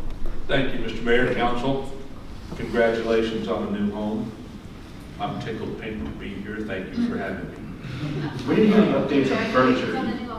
Yeah, do you guys have furnishing? I'll give you that. Good. You guys actually have a spot to be. All right, that's good to hear. I don't sit like this anymore. First quarter of fiscal 23 is down market, worse than the last quarter of fiscal 22. I hate that you can't see this and be able to read it because it's kind of tiny on the screen, so I'm going to work on readability in the future for future investment reports. We have the continuing effects of the Federal Reserve's efforts to try to stem the recession that's coming. They are aiming for a target somewhere around 4.5% on the Fed funds rate. They have a ways to go to get there, but they tend to want to say they're going to do that. Total investable market or portfolio is down in market value by 4.4%. I want to reiterate to the council, yes, our market value is down, but we have a buy and hold strategy on all of our assets. If we were to sell them today, we're down 4.4, but we don't intend to sell them until they mature. So yes, it looks bad, but we are not in this position of playing the market. The Fed will continue to be aggressive. They'll continue to try to head off the recession in their way. We all will either benefit or suffer with their attempts, so keep your fingers crossed. We did have one maturity this quarter. It was an Oceanside, California municipal bonds. They were reinvested with some additional cash we had in the Federal Home Loan Bank Agency for $100,000. That's at a very nice rate of 4.15%. The market's moving in our favor in that respect. LGIPs increased to 1.9 from 1.4 until I got an email today. As of tomorrow, it will go up to 2.2%. LGIP always lags the market. They will be as quick to lower it as the market does, but they are lagged on raising the rate. So tomorrow it goes to 2.2. There's a good probability that we will have a 200,000 JP Morgan bond called in the next 45 to 60 days. It's what's called the floater. As the index goes up, so does the rate on the bond. In talking with our financial advisor, he thinks that will be called in the second quarter, and that's okay. We will be able to reinvest at a higher rate. And we did execute a swap. You'll recall, as I mentioned at the end of the fourth quarter, there are opportunities to be had. We did execute a swap. I'll show you a little bit more on that in just a moment. Finally, we have one last maturity. Our first maturity in the new year will be April 1st of 2013. It's again a small municipal bond, only $75,000. So nobody can read this slide as I put it up there. In your portfolio, you will see that we did some things with the swap. It was paying 163, and we took that 500,000 and reinvested it at 4.15% instrument, a 325 instrument, and a 4% instrument. So we took a very low rate investment, cashed it out at a little bit of a loss, but with the intent that we will more than recover that, what we call carry on the 3 bonds that we did buy. And you can see on this slide, if you look really close, the 3 that we did buy when we swapped the bond, but you can't read it, so I will trust you might be able to read it in your staff report. But I will make sure that that's readable in the staff report next time around. Particulars on the portfolio: the total of all funds invested, everything we have, is $12.3 million. That includes the ARPA funds. Liquidity is good at $8.1 million, and when I say liquidity, I mean those things that we could place an order today and good funds tomorrow at relatively no loss in value. We are well below our 35% threshold for corporate bonds. Munis, with the maturity that we had with the Oceanside bond, are now back below the 10% limit. Thank you for letting me be about 1/10% over the allocation guidelines. Weighted average maturity is well within the limit of 2.5 years at 2.4 years. And with that, I'd be glad to stand any questions.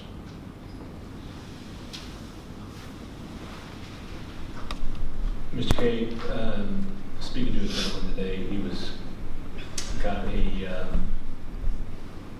I don't know, what it was, 2-year CD rate of 4.5%. Are you seeing other private market opportunities that may be better or more mutually beneficial than the LGIP? Actually, yes. As you see here, in agencies which are backed by the full faith and credit of the government, we were seeing 3.5 and 4.5. I have not had the chance to visit with Mr. Smith. I will Wednesday in our meeting, but I will be approaching the council with a suggestion that perhaps we might be a little more aggressive with the monies we have in LGIP, maybe take $1 million out and do something with that in the full faith and credit market, not in a corporate bond, because it has the same security, if you will, back full faith and credit to government. That's been something that's been on my mind for a while, but it would be a deviation from past practice that the city has conducted our business with our investments. Thank you. Any other questions from the council? Okay, thank you, Mr. Thank you. So any public comment on the first quarter fiscal year 2023 investment report? Seeing none, can I get a motion to accept the first quarter fiscal year 2023 investment report? So moved. Second. And moved by Councilor Primer, seconded by Councilor Spicer Coon, to accept the first quarter fiscal year 2023 investment report. Roll call. Yes. Yes. Yes. Yes. Yes. Yes. Motion passes unanimously. Approval of lease to Made to Thrive for construction of sports fields on the front approximately 20 acres of Geotech property. Mr. Smith? Yeah, Mr. Mayor, members of the council, just kind of a brief history. Brief history of this idea of trying to develop field space at Geotech. We were approached probably 2018, 2019 with an idea of trying to develop some fields, led again by the lacrosse group here in Hermiston. But as we went through the pandemic, we didn't really kind of have any further discussions about that. They started up earlier this year talking about this opportunity, and as we have been working through the best way for this to take place, they are looking to lease the property for a construction period from us, and that puts it in a better opportunity for them to use volunteers and other ways to construct, to build the fields. And so what we have placed before you is a 5-year lease with a 1-year extension if they're not done with construction by that time. It does include, basically their fees are that at the end of the lease we would receive the improvements that were made to the land, but also that we would allocate 5% of parking fees for events on this land to Made to Thrive to offset the interest costs that they are assuming the liability for, which under the scenario we worked with, for example, Geotech and then Funland, the city took on that obligation of paying the interest when we allowed people to make pledges that they paid over 5 years or 3 years, for example. So we, on these other projects, the city has taken that. In this scenario, Made to Thrive would be taking that, and they're asking that we assist them with some of that cost through a percentage of the parking fees. And then the final piece, maintenance and scheduling will be done with Parks and Recreation, collaborating closely with Geotech staff. And just a note in there that all of those will be city staff starting January 1st. So that's a kind of a brief description. I'd be happy to answer any questions. Councilor Peterson, I saw your hand go up first. So in reading through the lease and recalling the meeting we had with the individuals that were planning on doing the Heroes Complex, the concepts regarding accessibility were mentioned, and I don't see regarding any aspect of that specifically named within the lease. Can you speak to that, please? Yeah, they've been very conscious of that discussion, and we're before they would start, we would be reviewing their civil plans. So, but they are planning to put in some accessible sidewalk. We also we gave them some ideas. There's some beach communities that are using some temporary type materials that allow accessibility that can then be pulled back and put back. So we're in some discussions, but in their numbers and in all of their planning, they're at least they're planning hardscape sidewalk, and if not, then some other way to provide accessibility. So they have that in their plans. Councilor Perman? So I just want to make sure that this is covered, that damage that may occur during parking or later on, during fair and in Correct. large scale events. I want to make sure that that, you know, any damage that occurs to infrastructure such as the sprinklers and that type of thing, the cost that's going to be covered by that is going to come from general funds? Is that going to be coming from? It would, I mean, the plan would be to cover that through operational costs of EOTech. So revenues that come off of that land would come, a portion of that would come to EOTech. And so they would cover that. I would share the watering system that they're looking at and planning really it has a lot less potential for damage by the parking and so forth on those fields.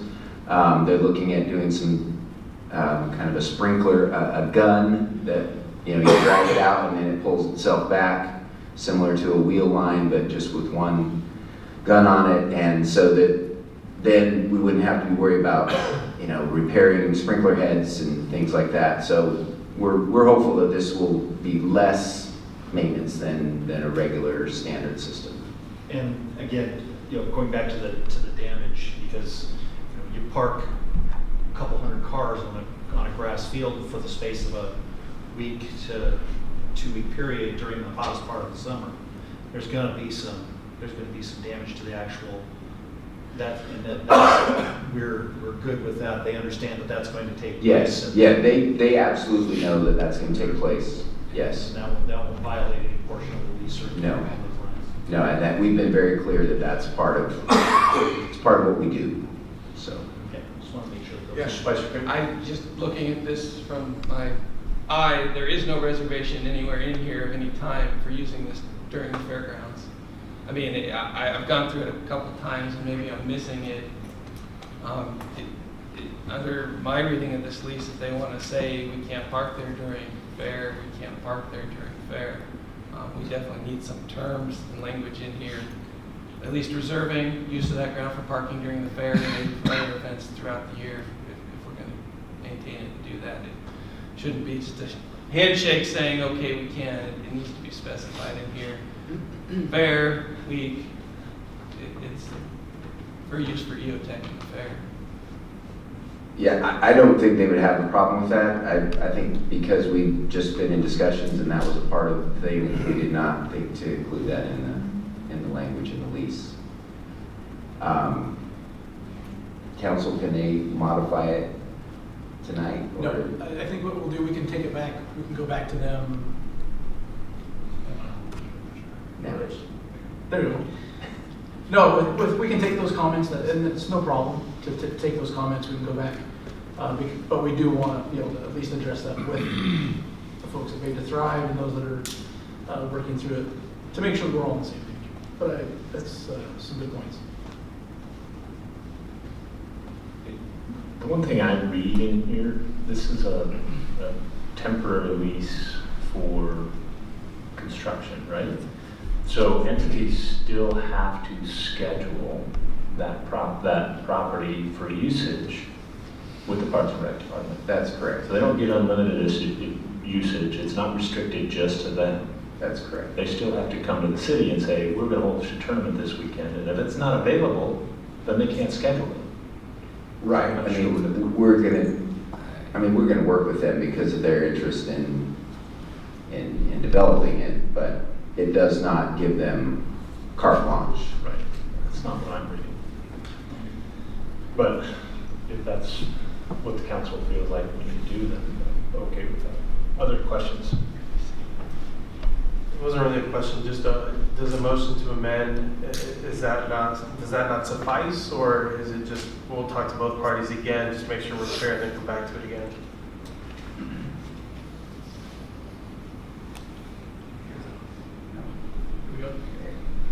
It's hard for me to see that, but I think it'd just be easiest for us to take the council comments back. We can put those in, talk with the folks, and then we can bring a clean copy. That being said, I motion to table. Second. Okay. Any further discussion? Mr. Mayor, would you mind amending that motion, just a table until the next council meeting, just to, I know they're anxious to kind of keep moving, so.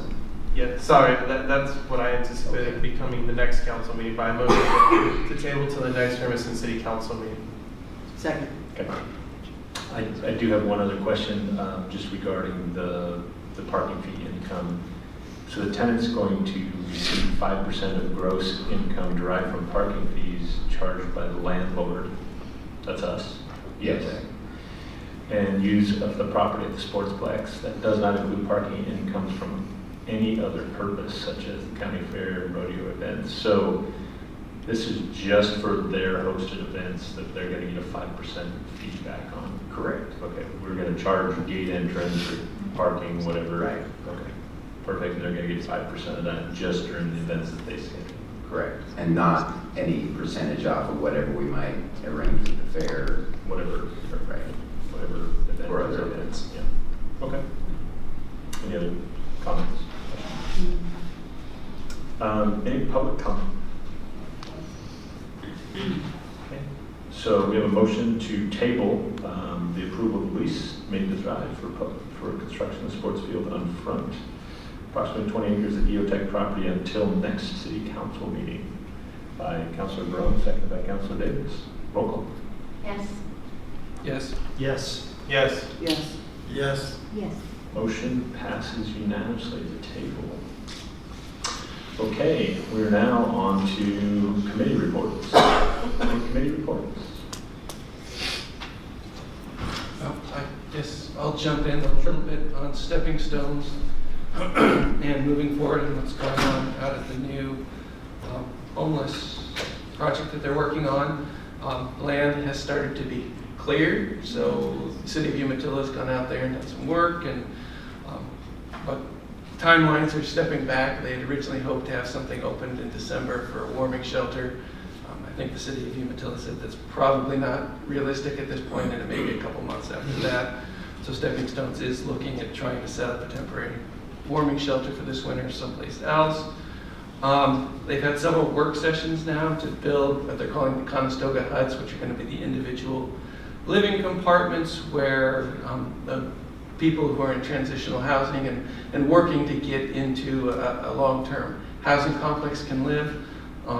So those have gone well. Mostly at this point it's been staffed by the city of Umatilla, and the Church of Latter-day Saints has participated in both of those and provided a lot of volunteers, and they got a lot of work done. Right now, I think at our last meeting we scheduled 2 more work sessions. That's October 15th and the 22nd from 9 to 12.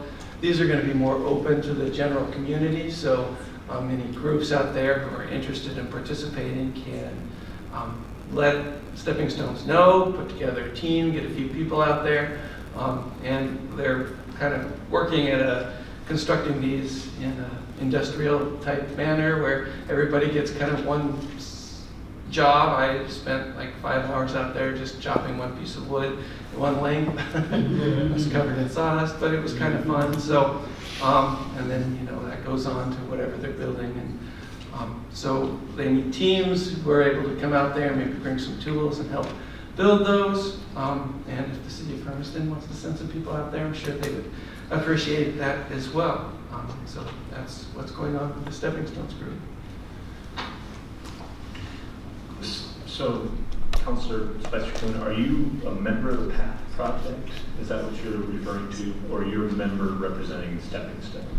I was the city council liaison for Stepping Stones, which got the contract for the PATH project. Okay, so. And I plan to have for you at your next meeting the IGA between us, the county, and the other cities that would kind of spell out this advisory board, and then the council would be appointing someone to that. Okay. So I think the council wanted to keep track of this. I think originally Councilor Harden was a member, and then Councilor Spicer came. Very good, thank you. I was going to talk about this during my mayor comments, but during the League of Oregon Cities annual meeting, I was able to attend 2 private workshops. I shouldn't say private workshops, there were workshops open to all the councilors or mayors that were present. And we actually toured 2 sites in Bend that were designed to help some of the homeless population. Very good information. They're doing some amazing work down there, building some sites. They have 2 sites that we actually got to tour that are now up and running. And so I'd be happy to share that information with you. And I shared it with Mr. Smith as well, because I think he sits on the PATH advisory group. Because there's some really cool learning lessons that they've kind of been working through in their projects down there that potentially we could share as well.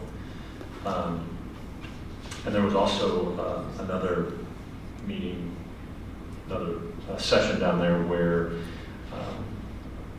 organization out of LaGrande called ECT Land Management were building these veterans villages, and they built veterans villages specifically for veterans for more like their long-term home, and so they're a little bit bigger. I think they're about 484 square feet cottages. And they were considered their forever homes, and it was a private partnership with a public agency, and they built 3 of them now. One in LaGrande, one in Baker, one in Ontario, and they pay a small amount of rent. They have a community facility, but they are individual little cottages that were designed for veterans. So pretty interesting information and creative ideas that are going on around the state regarding homelessness. So got some good information I'd be happy to share with you and the group while I was down there. That'd be great. I forgot one more thing. The Stepping Stones group is also doing a veterans stand down on, I think it's Thursday, October 13th, at the Desert Rose Ministries. So, and I guess that's in conjunction with Desert Rose Ministries. So, Stepping Stones currently has a trailer with showers and stuff that they will bring in so that the homeless veterans can come and use it, get cleaned up, and then there will be other services. So CCS, I think, will be there, and other groups to try to help get these homeless veterans the help they need to get stabilized and maybe find housing in the future. That's Thursday, this Thursday, yes. Do you have time? I'm not sure of the time. Desert Rose Ministries just down the street? Yes. Okay, Thursday. Other committee reports? Yes, Mr. Rowe. Not a report per se, but I will not be present for the EOTech meeting this upcoming Friday. Fortunately, I'm going to be attending my graduation for my master's program down in Phoenix, so I will not be here this Friday. But I look forward to taking in some sun. And I'll just kind of do my comments right here. I think it's really amazing. We're in this new building, and the first few things that we've done is make gains on our housing. 1,300 homes hopefully coming here soon. And also talk about a $500 million project that's coming into Hermiston. So I think it's a great prelude to opening City Hall. So I'm really excited. Other committee reports? Okay. I had a really busy week. We were at the LFC annual conference all week. Started on Tuesday with a board meeting, and so spent all day Tuesday doing that, and then the LFC annual conference went from Wednesday through Friday afternoon. Councilor Harden, Councilor Drummond, Councilor Myers. Is that about it? Yeah. City Manager Smith. We're all in attendance for the LFC conference. Long days. Went from 7 in the morning, 10 o'clock at night, and it was very, very busy. But I will say that this might be the best one I've attended. Education was superb. A lot of good learning lessons for counselors and education on how communities are managing and handling the same sort of concerns that you're addressing every day as well. Some great breakout sessions. We had a group where it kind of, broke into small, medium, and large city, just kind of open sessions on how are you managing and dealing with the challenges you're facing, and some great ideas. Just kind of conversations flowed, and people were saying, I'm having challenges here. How are you dealing with it? And so it was just 60, 70 people sitting around a room talking about issues that are important and relevant in their communities and how they're managing and dealing with them. So really good conversations. Entertainment was good. The speakers were good. A lot of opportunities. So I encourage you to, in the future, for those counselors that weren't able to make it, there's going to be a spring conference again this year. I believe it's in Klamath. Right? Seaside. Seaside. Okay. Seaside this year, and I think Klamath next year. So I would encourage you to attend the spring conference. They'll have it again, just like we hosted it last spring. And then the annual conference next year in Eugene. And so also at that conference, I was elected as your president-elect for next year. So,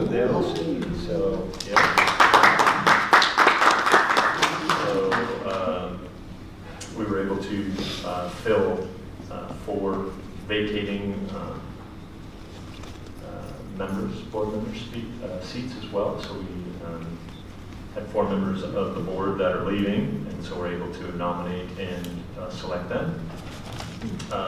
Incoming treasurer was Mayor of Gresham, Travis Stovall. Myself as vice president, and next year's president is Steve Calloway from Mayor of Hillsborough. So it was a good event.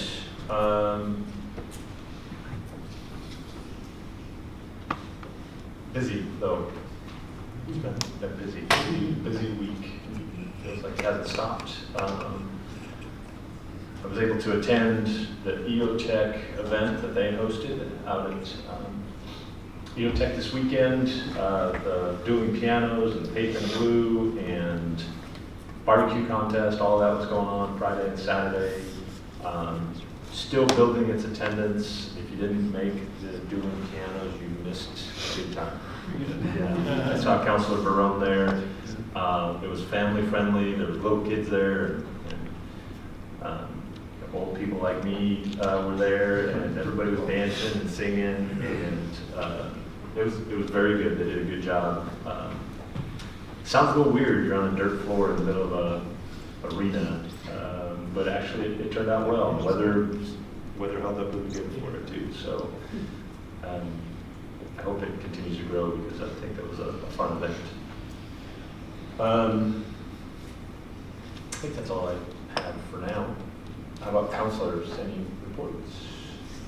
Yeah, Counselor John. Well, I just want to thank Mr. Smith, the city of Hermiston, for the opportunity to attend the annual conference. I thought it was great.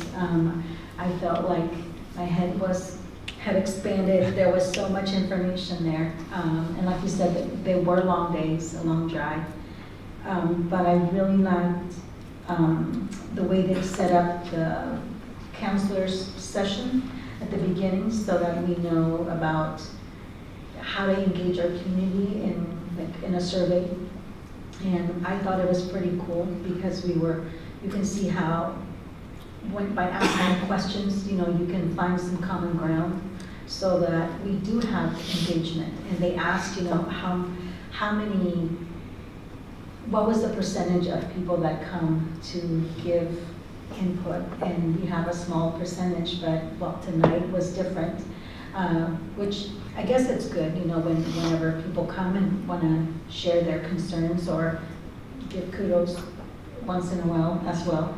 But I thought the sessions were really great. I learned a lot, because I went on the same tour that you went in for the homeless cottages and for the veterans as well. And I also have a greater admiration for all the work that goes into the planning for the road closures, the engineers that work on it, and all of the thought process that goes into that. For me, as just a normal driver, you know, I find it a nuisance whenever we see those road closures, but honestly, there's a lot that goes into it. So I was just like, I have no idea. So going through those tours also gave me a better sense of appreciation for everything that goes into planning a road closure and deviating traffic and the purpose for why things happen the way they do. So I want to say kudos to our staff, you know, that has to work through all of that, and just thank you. It was an awesome experience for me, and even though it was such a long drive, I was not able to stay until late Friday afternoon because I had another commitment. I had to come back and drive to Hayden Lake, Idaho for the weekend because I had another kind of a training. So it was a long week for me as well, but it was well worth it. And I just thank you, Lily, so much too, because I neglected to do a few things that I should have done as a counselor when I was registered. So Lily saved me. Thank you very, very much. I appreciate you so much. Councilor Turner? Yeah, over the weekend, I too had the opportunity to attend the Faith in Blue event. It was very well attended, I thought. Well thought out, well executed, as it were. Brandon did a great job of putting everything together. Everything that was done there was just well laid out, and the whole event went off, in my opinion, as a great success, and that is in no small part due to his efforts as well. So there was a lot of things that went on. A lot of people got to see a lot of different things that were out there. It was, I think, 5 different police agencies represented, and a huge showing from our own Hermiston Police Department was there, a large contingent of folks there, and out there, making contact with the public and basically just giving us an opportunity to have the friendly contact that we so sorely miss sometimes. So good job on Jason with getting his guys and folks down there to get that going, and again to Brandon for putting it together. Anybody else involved, it was a great event. If I can. Absolutely. Mayor, this isn't a report, I just wanted to follow up. I mean, we had multiple people bring in some pretty serious issues that they were dealing with to this council meeting. I just want to make sure that at least we get some follow-up as councilors to know what's going on and where those are moving forward. We'll definitely try to follow up. Some of those will be kind of a little bit difficult just because there's some continuing investigation related to the police matters that were brought up. So, but we'll try to update you in the best way we can. Okay, thank you. Others? Yeah, Councilor Hardin. Yeah, wasn't much, a very, very busy week, and I apologize for not making the Faith in Blue because I had a centennial celebration where I grew up in Freewater. And yeah, but I'm not 100 yet. But my former vice principal was I think he's 96, and he attended. I couldn't believe it. But anyhow, so I was so I missed that. But I would agree with the mayor as far as it's probably one of the best conferences that we've had. And I know it's been a transition year for LOC, but I think given everything, it was done great. I learned something about ORS 190, okay, that I didn't know, and that's dealing with different entities working together. In this case, it's a 395 corridor, which includes Burns, John Day, and Lakeview, where they were able to share staffs, share equipment, and I mean that was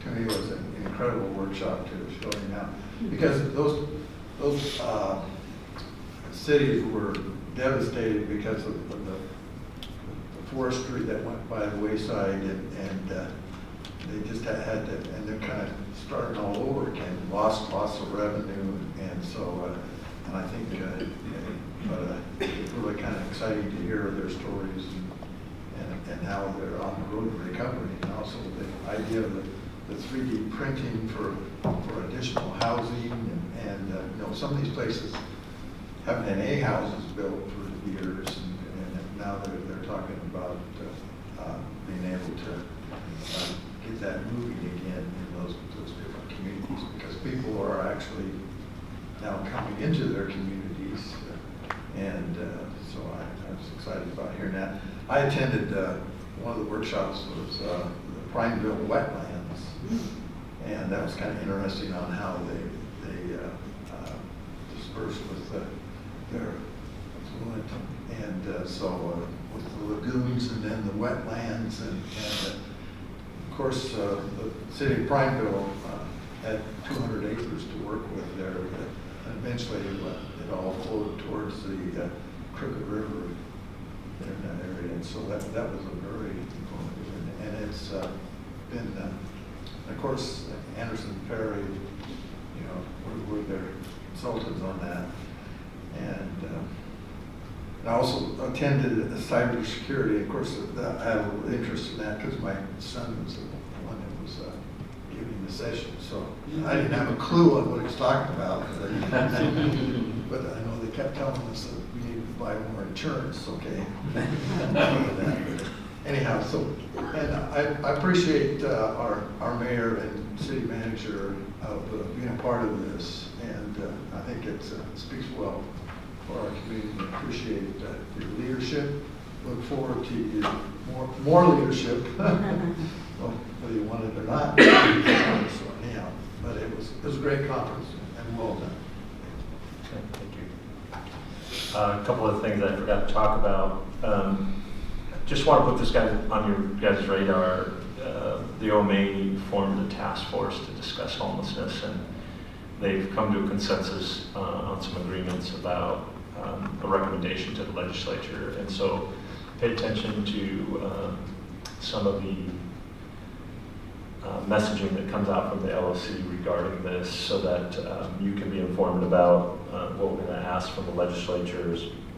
If you believe homelessness is a concern in our community and you feel like it needs some more attention at the state level, we're going to ask for your advocacy and support as well. So we'll come out with a press release and some sort of more formalized public information. But we just had that meeting on Friday as well, and came to a consensus decision on that. So look for that information. Today we had a conversation about the executive search, and so the LOC has got an interim executive director. We have a search committee that's put together, and we've got 7 candidates that we'll be interviewing. And so we'll cut that to 3 to 5 by November. And so we'll be making a recommendation coming out of that board meeting in November. So pay attention for that as well. And the LOC will have a new formalized executive director at that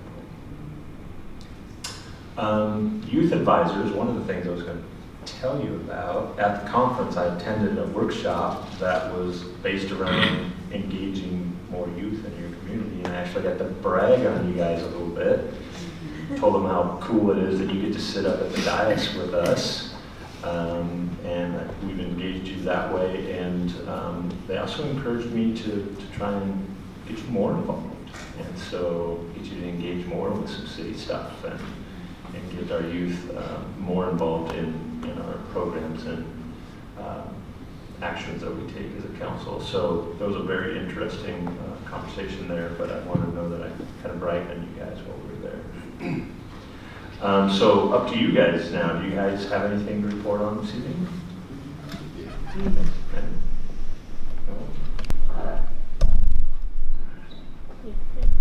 I just wanted to say that this for our we have an upcoming high school play called The Puffs. It's basically a parody of Harry Potter, and I wanted to say that we'll soon have some show times in August 28th, 29th, and November 4th and 5th. And the performance will start at 7. And we will have 2 performances at November 5th. And I want to let everyone know that we are going to have those performances for the pups, and it'd be very well appreciated if some of you did come to those shows, because a lot of the people are working very hard to try to make it very entertaining for all audiences. I was also going to ask if I was able to hang up a poster for the play, so maybe like here or something like that. Do we do that? Yeah, if you could bring some, we can get them put up here and. Yeah, I have facilities. 2 in my car right now. I'd be happy to hang one at my business. Yeah, I'd be happy to put one in my office. Thank you. Are you in the play? Yes. All right. I was trying to push the line. All right. Thank you. Jalissa, do you have anything to see? It's on, right? It looks like it's on, and it sounds like it's on. Great, thanks for putting me on the spot. Forgot completely what I was gonna say. The marching band, how was that? Ooh, cavalcade. We did really good. 11 out of 16 or 18 bands, cannot remember because the hoodies were misprinted. But it was a lot more than last year. Last year everyone made it to finals, but this year there were eliminations at the preliminary rounds.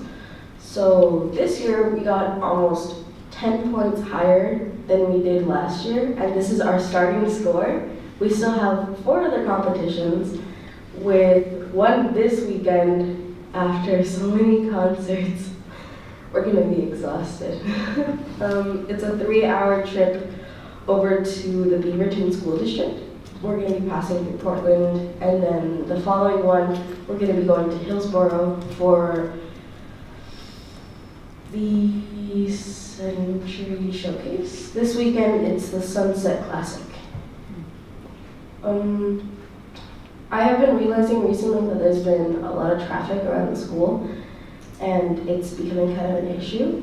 It's like not only for students, but also for business traffic or trucks that are trying to get through, and it's impossible to get through because there's lines going up. There's like a long line of cars going down all the way in front of the police station. So, I mean, I personally have resorted to just walking to the nearby food places with friends, and we think, oh, it'll reduce the traffic and it'll prevent like anything bad from happening. But during lunch, the school has provided somebody over at the 4-way stop between First and Highland, so like that no kids are gonna like run through the street and potentially get hit, because we don't want that to happen. But on Orchard and First, it's still a really big problem because it is a lot of new drivers and sometimes older drivers, and people have a tendency of just walking out on the street on First between Orchard and Highland because of the park and the fire station. So they just like throw themselves out onto the street and like run across, and it freaks a lot of people out because they don't want to hit them. So I was wondering if there would be something that could potentially be done about that, like maybe a crossing guard, or no? You've just pointed out a problem that we've been watching and trying to deal with for many years. And so I don't know that we have a quick solution for it. That intersection at Orchard is extremely difficult because of how close it is to the railroad tracks. Now, I don't know, I mean, crossing guard or whoever's working is a school district, so maybe also a suggestion to Mr. Spoo would be that maybe that would be another place that somebody could be placed to help people cross the street safely. But we're looking at it, we're thinking about it, and they're just, right now we don't have a great solution. Okay, because recently there's been a lot of incidents of teenagers on the road, and personally, as somebody who's been driving for about a year now, it worries me and my parents. And so it's just a problem that my parents would really like to see maybe talked about a little bit more, or maybe more ideas be shared with the community, or if there's like anything to help.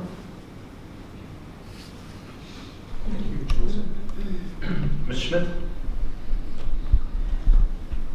Just wanted to let you know there are a number of punch list items still to be done. And you can see one hanging down from the door back there. But it was good to have the architects and the construction company in the building today because they both saw things and talked to each other, so that's a plus. We're also waiting for pieces still. For example, there will be another TV on the wall there. That'll be much easier to see. And then the other piece is we're trying to get training from all of the companies who installed all of this equipment so that this isn't a refrigerator in here. There was Nobody called us. we did spend all the afternoon trying to figure out how to change the temperature in here, and then we could not find it. But also, please be careful that the lights shut off out in the lobby, and we don't know where the switch is. So we're learning about this great fancy new building, but we're really happy to be here, grateful to be here, and hope that we can do the things that we've intended as far as more collaboration among the staff and providing better kind of front door for the residents and the citizens to interact with. So we're really grateful to all of you for that support in making this project happen. That's really furnishings. There are also parts of that haven't been delivered, but everybody has a functional desk to use. There are tables that aren't here. There are other pieces that aren't here. So Everybody's got a home. Yeah. Good. Okay, we are now open for business. We are. And we can make ice cream on this. Yes. This is like caramel slab creamery. This is almost creamery right here. All right, anything else, Commissioner? That's it, thank you. Okay, we are adjourned.